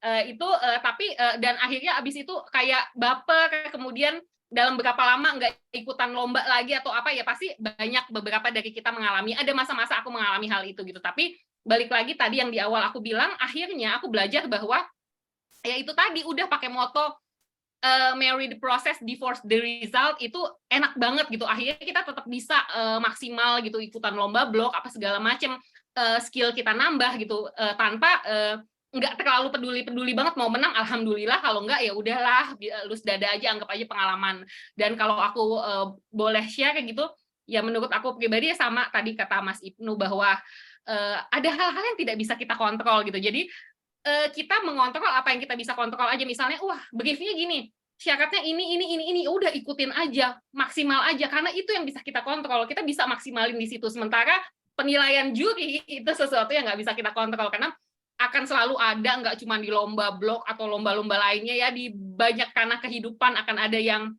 curang, yang titip ini, titip itu gitu ya kan itu kita nggak tahu dan kita tidak bisa kontrol jadi ya sudah konsentrasi aja ke lombanya, maksimalin lombanya dan juga pasti pilih penyelenggara lomba yang memang kredibel gitu kan. Kalau emang yang aduh kayaknya udah sejarahnya tuh pokoknya yang brand itu misalnya atau yang memang nggak kredibel dia lombanya kayaknya selalu mengecewakan dan nggak cuma saya ya kalau gitu nggak usah ikut daripada kecewa lagi gitu tapi kalau udah jelas maksudnya penyelenggaranya adalah brand yang kredibel kayak misalnya IndiHome ngadain kalau aku sih bilang ikut aja gitu maksimalin coba ya menang alhamdulillah ya kalau enggak ya menang coba lagi iya coba lagi dan pasti skill kita nambah. Betul. Terima kasih nih Mbak Zata sama Mas Andi. Nah, teman-teman ada yang mau tanya langsung nggak biar aku open kamera dan open mic-nya? Ayo boleh lambaikan tangan atau boleh kasih reaction biar nanti tim dari IndiHome juga. Wah, Mbak Nakia Sam nih, mungkin bisa ada banyak yang melambaikan tangan. Ayo mungkin bisa di ini, Mbak Safira minta dibantu. Sudah dipin, silakan Mbak Nakia. Oke. Silakan nih Mbak Nakia. Baik, Assalamualaikum warahmatullahi wabarakatuh. Waalaikumsalam. Terima kasih atas kesempatannya. Saya ingin tanya nih, karena takjub banget sama Mbak Zata itu akunnya banyak banget dan bisa memanajemen sebaik mungkin sehingga cuan itu tetap mengalir. Nah, saya ingin tanyakan dari pengalaman Mbak Zata, selain membuat planning tadi. Berarti fokus satu konten itu niche satu konten aja ya satu setiap akun. Karena sekarang ini kan banyak platform terkadang tuh karena pengen praktis, udah bikin satu konten aja dan itu bisa di-share ke platform manapun yang kita punya. Sehingga kadang-kadang double itu. Di YouTube juga konten itu, di TikTok juga konten itu, di Instagram konten itu. Sehingga berputar-putar aja followers yang kita mengikuti kita tuh ya itu-itu aja. Apakah selama ini yang saya lakukan itulah membuat nggak berkembang akun saya gitu kan. Gimana pendapat Mbak Zata tentang membuat konten yang seragam ini dari pengalaman Mbak Zata yang mengelola akun yang banyak tadi. Terima kasih. Itu saja. Assalamualaikum warahmatullahi wabarakatuh. Waalaikumsalam. Waalaikumsalam warahmatullahi wabarakatuh. Ya Mbak Nakia, ketemu di sini kita. Jadi kalau tadi yang niatnya emang buat bangun branding, pengen sangat menonjol di satu niche, aku memang saranin di tiap platform bikinnya niche-nya sama. Tapi ya itu tadi, tiap platform itu kan karakternya beda-beda. Jadi meskipun sebenarnya nih temanya sama, misalnya lagi mau bikin tips tetap cantik di usia 50 tahun misalnya gitu. Bikin buat blog tulisan, bentuknya tulisan dan seterusnya gitu. Kemudian buat di IG bikin yang sama gitu. Misalnya Mbak Nakia ingin dikenal sebagai seorang konten kreator yang sudah lama di bidang ini gitu dan sudah profesional. Kemudian di mana misalnya umur tidak menjadi masalah gitu ya, kayak kita ya Mbak Nakia gitu loh. Nanti pas di Instagram bikin hal yang sama, tapi kan di Instagram bisa beda lagi, misalnya bentuknya reels gitu, atau misalnya mau bentuknya karusel, kan nggak mungkin tulisan yang dari blog tadi kita print screen ya, terus kita bikin karusel di Instagram, nggak mungkin gitu. Bisa gitu, tapi kan nggak seperti itu gitu. Kemudian nanti kalau misalnya kebetulan kita juga di Facebook aktif, mau di Facebook juga, tapi disesuaikan. Jadi menurut aku nggak apa-apa kok Mbak Naki kalau mau bikin sama niche-nya semua, tapi pastikan sesuai dengan setiap platform, karena yang aku tadi sudah sampaikan, tiap platform itu beda. Kalau kita asal ciplok aja dengan konten yang sama, ya orang mungkin akan mikir, ya ngapain gue follow semua platform dia gitu, kalau isinya sama, udah unfollow aja yang lain, follow satu aja. Tapi kalau beda-beda, cara penyampaiannya beda-beda, ya mereka akan tetap merasa ada edit value-nya gitu, ada nilai lebihnya, follow IG-nya, TikTok-nya juga ada, ternyata Mbak Naki follow TikTok-nya juga, follow ini dan seterusnya. Itu sih kurang lebih. Makasih Mbak. Sama-sama. Terima kasih Mbak Nakia. Ayo next yang mau mungkin bisa dibantu Mbak Safira. Ngomong Mbak Zata masih ready nih untuk menjawab pertanyaan dari teman-teman. Mas Rahman ya. Oke. Halo Mas Rahman. Halo, selamat malam. Halo, malam. Baik, pertama terima kasih banyak untuk kesempatannya nih. Nah, selanjutnya mungkin langsung ke pertanyaannya, Mbak. Mungkin lebih ke pribadi sih. Saya pribadi kan sebelumnya ini baru lulus kuliah nih ceritanya. Sebelum kuliah itu sebenarnya ada niche tersendiri, yaitu apa aja yang penting ways of mahasiswa. Jadi kayak ya apapun itu ku kemas dengan kemasan mahasiswa kayak gitu. Nah, berhubung sekarang baru lulus nih, bingung jadinya. Akhirnya jatuhnya jadi tulisan yang gado-gado, semuanya masuk, semuanya macam. Nah, mungkin ada pandangan atau tips untuk teman-teman yang masih di fase belum menemukan niche sama sekali untuk membangun brandingnya itu bagaimana, seperti itu sih Mbak. Oke, wah Mas Rahman, pertanyaannya menarik banget ya gitu. Sebenarnya justru lagi proses pencariannya ini itu juga bisa jadi branding loh gitu. Kayak misalnya aku pernah gitu ketemu sama mahasiswa yang ya sama baru lulus lagi cari pekerjaan ini dan itu, dan kebetulan dia juga punya banyak passion. Saat dia belum nemuin niche-nya, dia mempelajari banyak hal, kayak misalnya dia senang baca buku filsafat, dia senang waktu itu dia senang mempelajari apa ya, pokoknya ada beberapa hal yang dia nonton, misalnya dia sampai beli kelas di Udemy, dia beli bukunya, beli apa.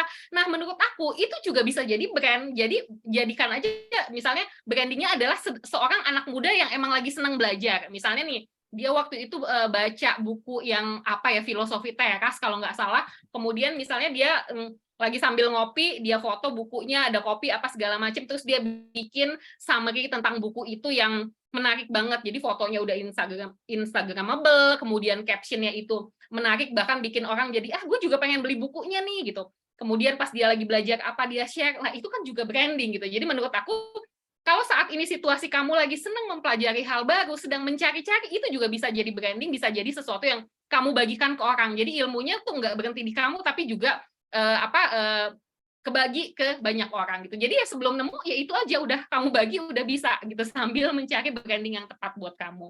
Sesimpel itu kok, nggak ribet kalau branding.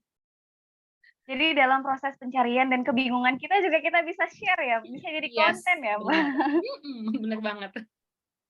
Oke. Nih, lanjut mungkin ke siapa, Mbak Safira next ya? Aku lihat ada Oh. banyak yang melambaikan tangan. Iya, banyak nih ya. Ini ada Rusi nih. Antusiasmenya luar biasa loh Mbak Zata dan Mas Andi. Terima kasih malam ini. Mbak Rusi, silakan. Assalamualaikum. Waalaikumsalam. Halo, waalaikumsalam. Perkenalkan, nama saya Rusi Untari. Sebelumnya saya terima kasih sudah diberikan kesempatan untuk berbicara di sini. Nah, jadi saya ada rasa dilema juga ya, Kak ya. Yang pertama, saya pernah membuat YouTube. Saya emang guru pendidikan luar biasa. Jadi saya mengenai anak-anak disabilitas, misalnya cara mengatasi anak tantrum dan lain-lain gitu, yang berhubungan tentang edukasi disabilitas. Nah, akhirnya ada rasa galaunya, karena kenapa saya bilang rasa galau, di YouTube itu nggak sebanyak seperti di TikTok. Akhirnya saya beralih dari YouTube ke TikTok. Nah, itu kan akhirnya galau. Saya mau mengembangin YouTube tapi masih bingung gitu, masih masih subscriber itu masih 300 nggak naik-naik. Dan akhirnya saya ke TikTok. TikTok saya naik tuh ceritanya masih 1000 lebih sih gitulah. Nah, terus akhirnya ada di mana momen saya bingung lagi, tapi alhamdulillah di TikTok itu saya tentang anak disabilitas semua ya, Kak ya, kayak misalnya membahas tentang isyarat, membahas tentang Down syndrome atau apa semuanya tentang disabilitas. Tapi di mana ada momennya ketika saya lagi live, seharusnya saya membahas tentang itu. Niat saya itu live itu membahas tentang anak-anak difabel, niat saya. Tapi lagi-lagi ketika saya ingin live, misalnya kan saya menunggu penonton, kadang-kadang penonton itu banyak, kadang-kadang sedikit gitu ya Kak ya. Akhirnya tuh saya bingung, aduh mau ngomong apa nih. Nah itu kebingungan itu akhirnya saya diem, jadi random. Seharusnya saya membahas ini, tapi kenapa saya jadi random kayak begini? Ada pertanyaan dari audiens, saya jawab-jawabin gitu. Pokoknya random intinya. Tapi momen misalnya ada audiens yang mancing, oh kakak guru disabilitas ya, akhirnya menanyakan tentang disabilitas, akhirnya di situ saya bahas terus. Tapi kebanyakan adalah mereka itu bahasnya random. Nah, kira-kira bagaimana Kak untuk live sendiri? Apakah kita mengikuti audiens ataukah kita harus konsisten di mana kita membahas tentang edukasi? Itu yang pertama. Yang kedua terkait YouTube lagi, itu yang YouTube-nya kira-kira apakah saya di TikTok saja ataukah saya TikTok iya, YouTube iya, Instagram iya. Dan ada lagi yang ketiga adalah agency. Akhirnya ada penawaran agency, namun saya masih ragu-ragu agency itu kira-kira ini benar atau tidak nih. Jadi saya tidak menerima, bukannya tidak menerima agency ya, masih belum yakin ini beneran nggak sih agency, karena saya masih baru gitu, saya takut gitu. Terima kasih Kak. Wah, cukup banyak pertanyaannya ya. Mas Andi langsung. Nah, gimana ini Mbak Zata nih? Oke, nanti Mas Andi tolong ditambahin ya, terutama yang bagian terakhir itu. Oke, aku paling bisa mengomentari yang bagian tadi tuh soal kalau live gitu, itu dulu deh ya. Itu tadi yang tadi aku bilang bahwa saat kita mau serius jadi konten kreator, saat kita mau menghasilkan uang, menghasilkan cuan dari sini, ya sebenarnya semuanya harus dipersiapkan dengan serius gitu. Jadi kayak tadi misalnya sebaiknya memang sudah tidak ada tuh bingung-bingung, aduh ini penonton belum banyak. Sebenarnya mau nggak ada yang nonton juga ya stick di rencana, mau berbagi tentang bagaimana menangani anak difabel misalnya yang seperti apa misalnya. Ya stick di situ gitu, mungkin tunggu beberapa saat dengan pembukaan opening masih nggak ada yang nonton, udah ngomong aja, toh itu kan nanti bisa kita save kan jadi reels atau jadi video IGTV gitu yang nanti juga di situ bisa kita kasih judul misalnya tips untuk menangani anak difabel misalnya seperti itu. Jadi malah kalau menurut aku kalau kayak tadi nunggu ada yang nonton akhirnya jadi kemana-mana, menurut aku itu tidak layak disimpan, karena saat orang nonton ini Mbak Rusi ngomongin apa ya gitu kan, sayang ya gitu.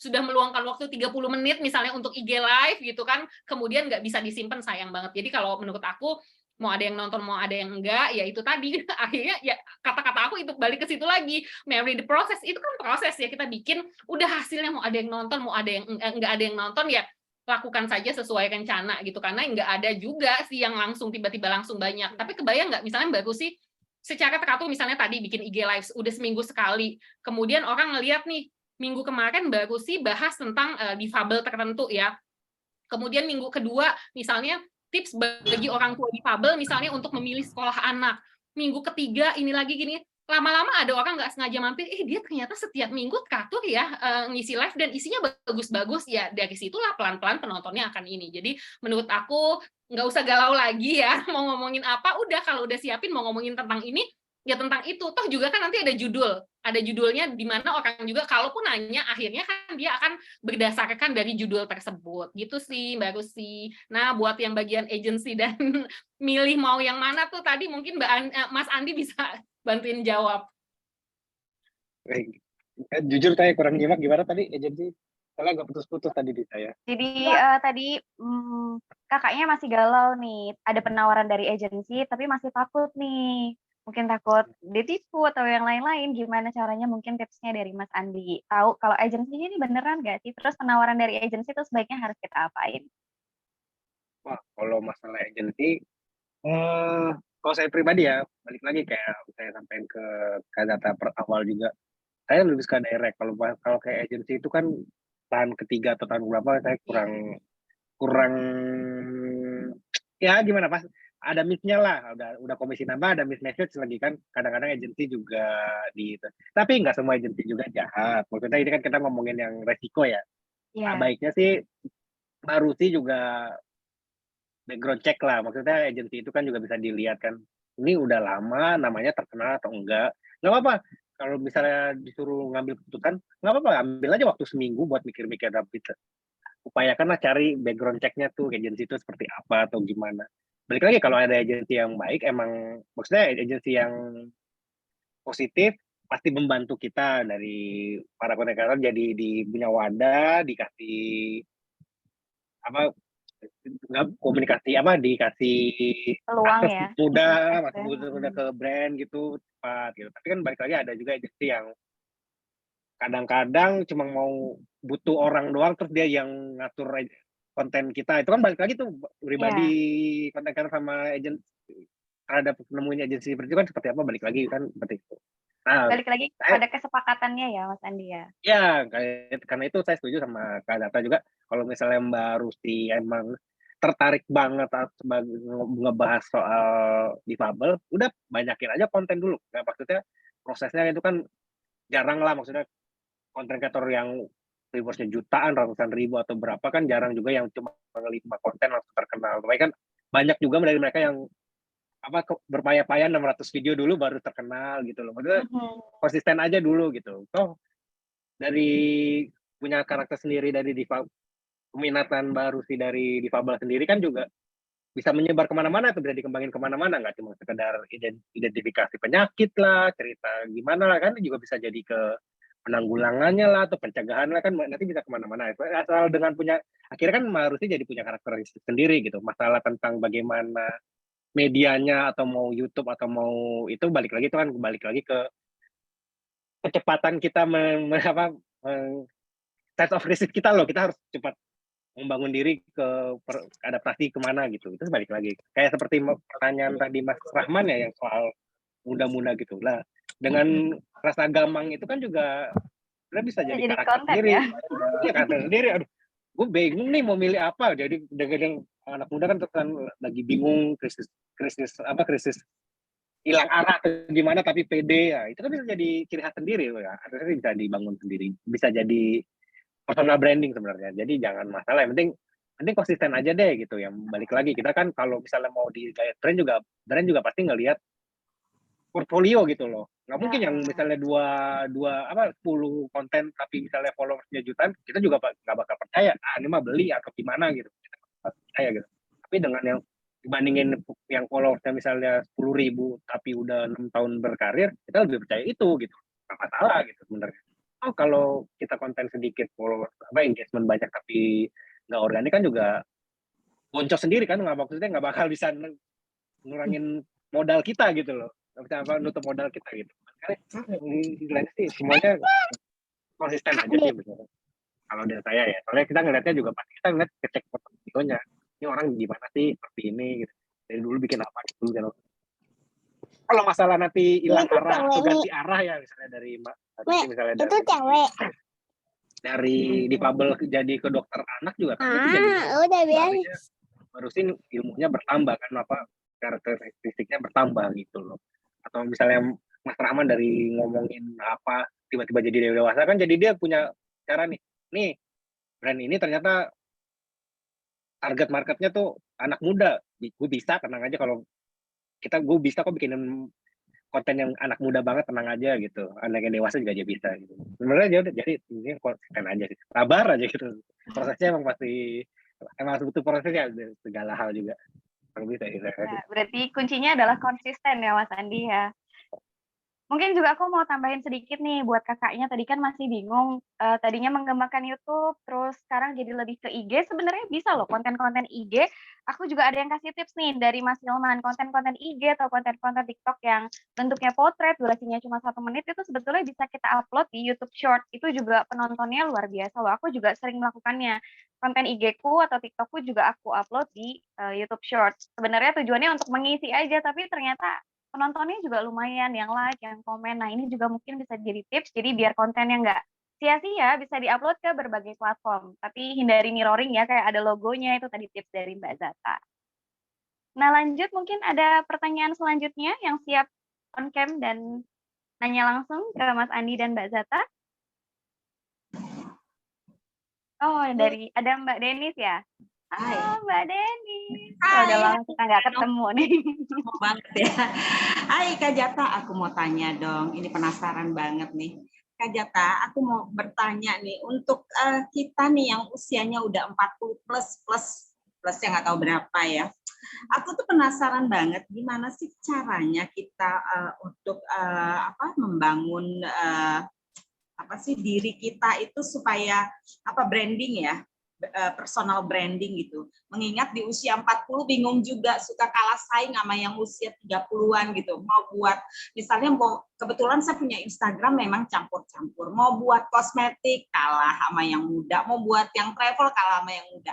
Kira-kira dari Kak Jata mungkin saya mau minta tipsnya bagaimana supaya ya walaupun usia 40 plus masih berguna gitu, seandainya saya membuat Instagram yang baru, kira-kira apa ya tipsnya atau niche-nya itu sebaiknya apa? Dan apakah memang yang usia 40 plus ini sepertinya akan tersisih nggak sih Kak untuk job?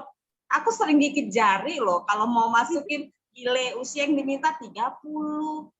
Rata-rata 30, 35, ya ampun, gue tersisi mulu. Walaupun mungkin secara nulis, ya sepertinya saya bisa nulis gitu ya. Tapi kan ya nggak mungkin terangkut. Ini sebenarnya lebih pada curahan hati sih. Mewakili teman-teman yang mungkin bisa dijadiin lomba blog, Mbak.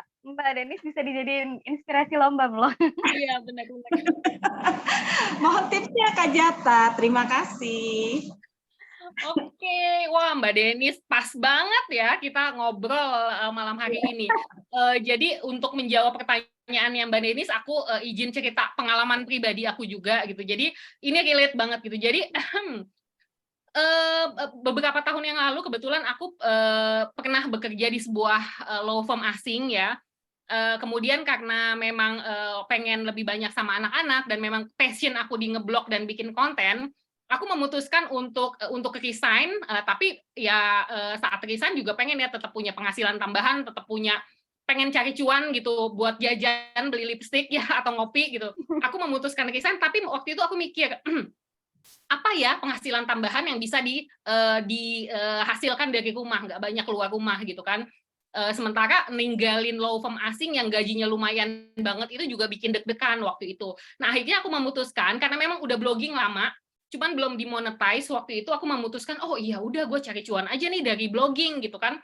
pas udah mau mulai terjun lagi ke dunia blogging waktu itu ya itu sama concernnya sama kayak Mbak Denis, karena waktu itu beberapa tahun yang lalu sekitar itu aku baru mau masuk usia 40 ya, 39 ke arah 40 gitu. Itu aku juga ragu, aduh gimana ya caranya, dan ada beberapa pengalaman gak enak. Salah satunya aku diundang oleh, masih kerja ya saat itu, aku diundang oleh sebuah brand kosmetik berwarna merah ya, brand terkenal. Di undangannya itu persis yang kayak Mbak Denis bilang, selalu maksimal 35 tahun. Dan itu yang ngirim adalah agency. Jadi aku di email, Mbak Zata ada launching produk ini, tapi terus ada persyaratan, misalnya DA blognya sekian, oke, cek, masih masuk. Followers IG sekian, oke, masih masuk gitu. Waktu itu sudah mulai memaksimalkan Instagram juga. Pas syarat terakhir adalah maksimal usia 35 tahun, which is itu nggak masuk gitu. Padahal aku pengen banget gitu, karena memang bayarannya juga lumayan, dapat produknya juga lumayan. Aku balas ke si agensinya, Mbak, aku mau banget nih datang ke acara ini, aku bersedia banget gitu. Tapi sepertinya aku nggak masuk ke kriterianya. Karena yang nomor terakhir itu aku udah nggak masuk, usiaku sudah di atas 35, aku bilang.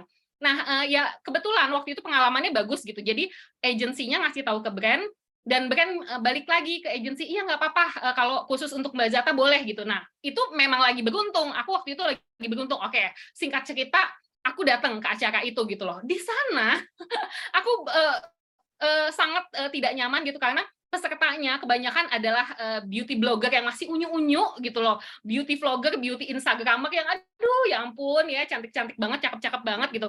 Cuman aku berusaha untuk pede ya, karena aku memang di satu sisi aku pede, wah memang brand sendiri yang mengizinkan aku datang gitu. Nah, saat lagi duduk makan siang bareng-bareng nih di antara beauty vlogger dan beauty blogger itu, saya lupa ada obrolan apa, tapi ada salah satu peserta gitu yang nyeletuk gini, ih gue belum nikah lagi gitu, orang gue baru 23 gitu. Terus ada lagi yang nyeletuk satu, wah berarti gue paling tua dong, gue 26.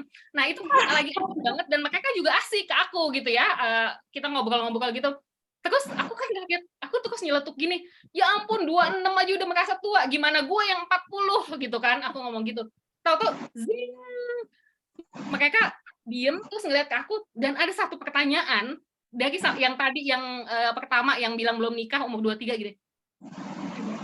Mbak Zata masih boleh pergi kayak gini sama suaminya, gubrak gitu. Aku mikir segitunya ya image mereka ke perempuan usia 40 begitu. Aku mikir itu pulang dari acara itu aku bete banget, di satu sisi bete tapi juga muter otak, gimana nih, baru kemarin niat mau resign gitu kan, mau kembali ngeblog gitu kan, kemudian ketemu sama beauty blogger dan lain-lain, aku merasa nggak pede banget dan situasinya seperti itu gitu. Akhirnya di dalam perjalanan pulang aku malah mikir, apa ya, gue harus ngapain ya demi cari cuan ya setelah resign gitu, saking pengennya resign kan.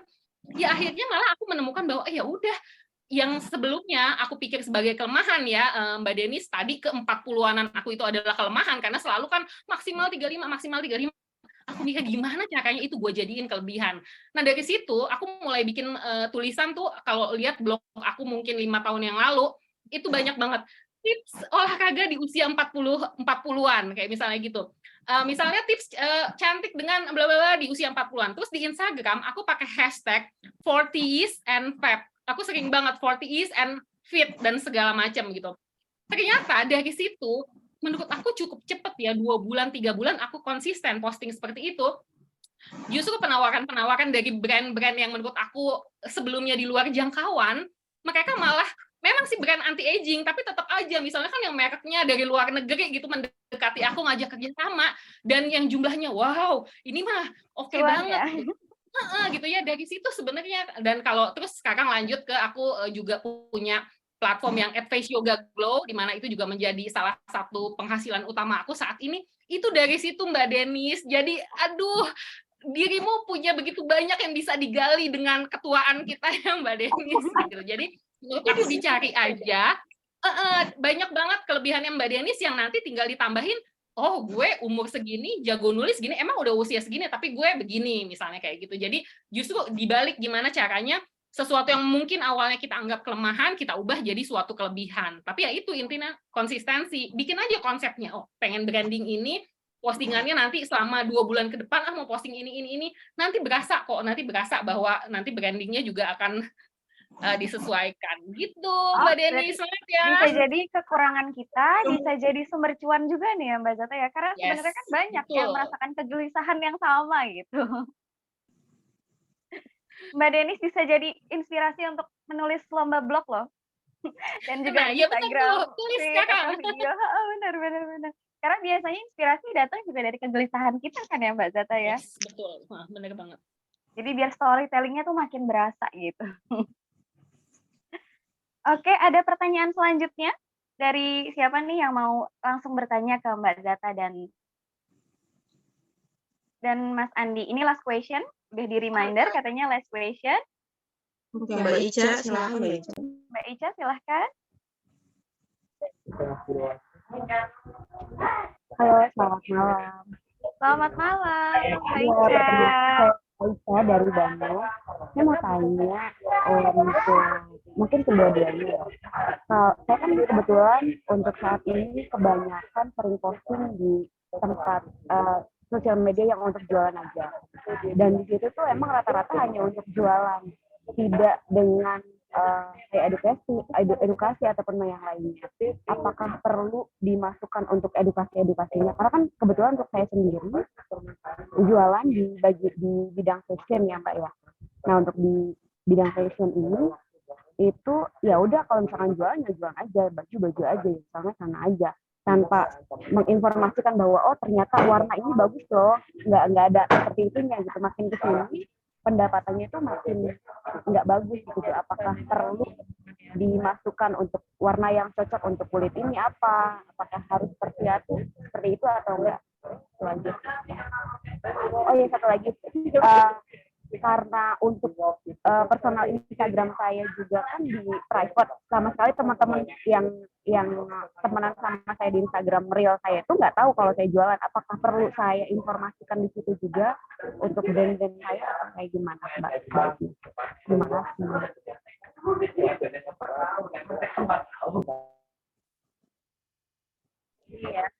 Mohon maaf, suaranya kedengeran nggak Mbak? Kedengeran, tapi putus mudah-mudahan aku nangkep, kedengeran sih, mudah-mudahan aku nangkep dengan benar. Kakak kasih tahu aja ya Mbak Ica kalau aku salah tangkap. Oke, soalnya tadi saya lupa. Oke, aku coba jawab dulu, nanti kalau Mas Andi juga mau nambahin atau Mbak Novi. Kedengeran kan ya suaraku? Kedengeran. Ya, jadi kalau menurut aku misalnya nih, mau bangun personal branding plus juga kan tadi ada bisnis juga ya, fashion, berarti bisnis branding.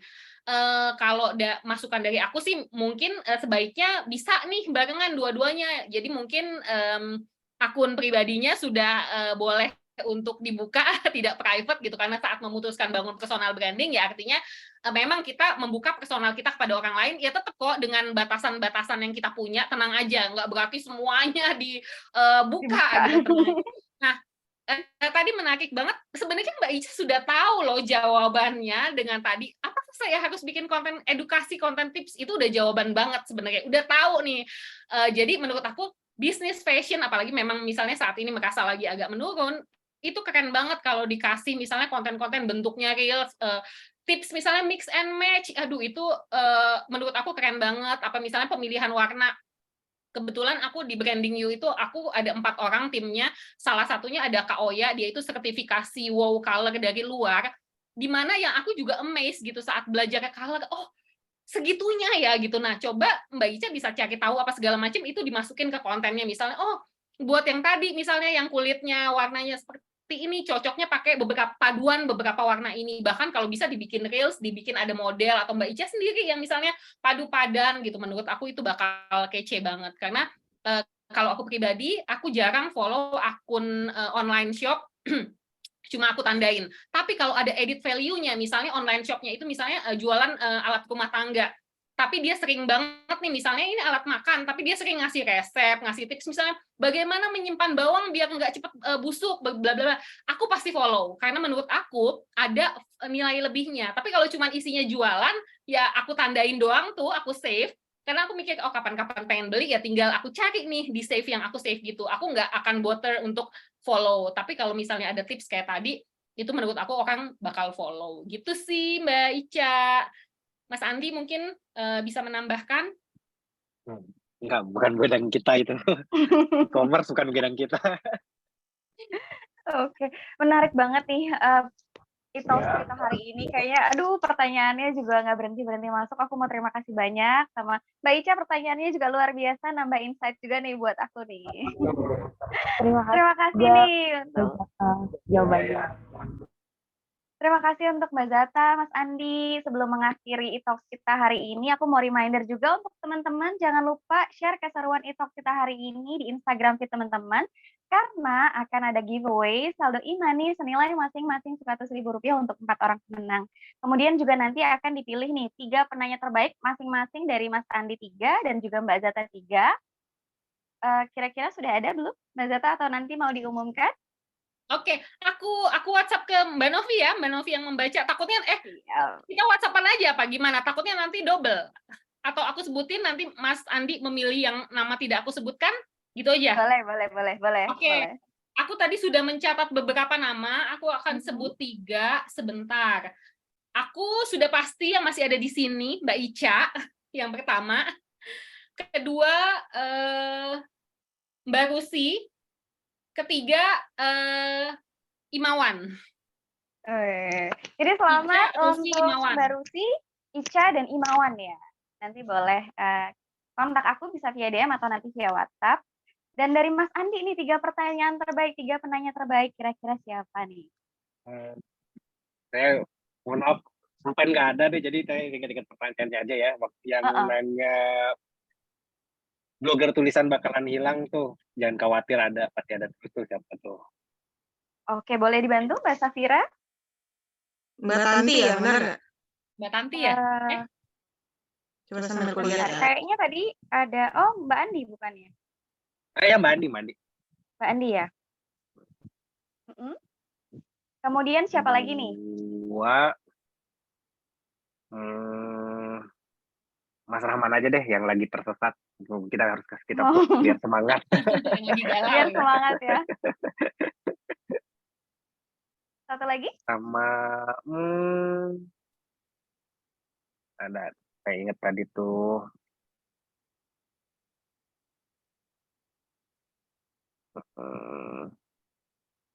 Mbak Tanti udah ya? Mbak Tanti deh. Mbak Tanti.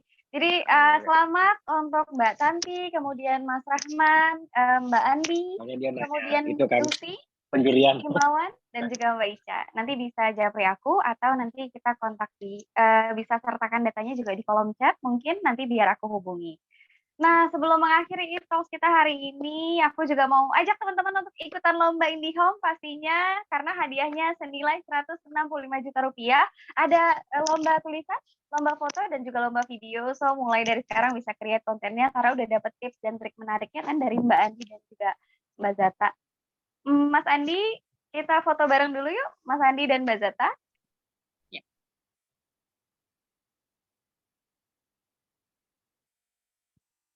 Sudah siap, Mbak Safira? Oke, kita tunggu ya. Tunggu semenit lagi pada nyari kenal. Teman-teman, kita foto bareng dulu. Oke, Mas Imawan, Mbak Heni. Ini ada 5 layar. Jadi aku screenshot Mbak Safira ditemenin sama 2. Layar pertama ada Mbak Ica. Iya, asisten. Satu. Layar pertama ini pinggir terus ya, ada Mas Turnation, Mas Imawan. Ayo, yang mau nyari mukena, 1 detik. Layar ketiga, wah masih gelap-gelap ini layar ketiga. Yuk, ini mau ada mau buka kamera.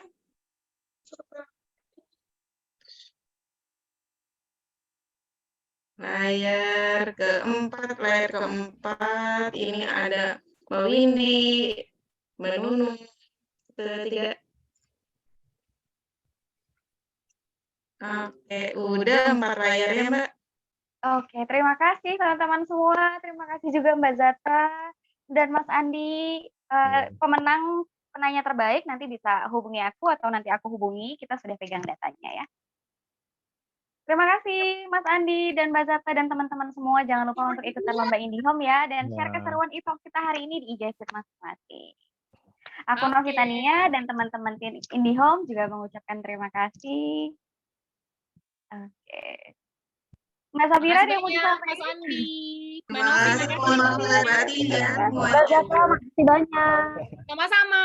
Jangan lupa ya ikut lomba. Iya. Mas Andi, makasih ya. Oke. Jadi terima kasih. Mas Novi, makasih.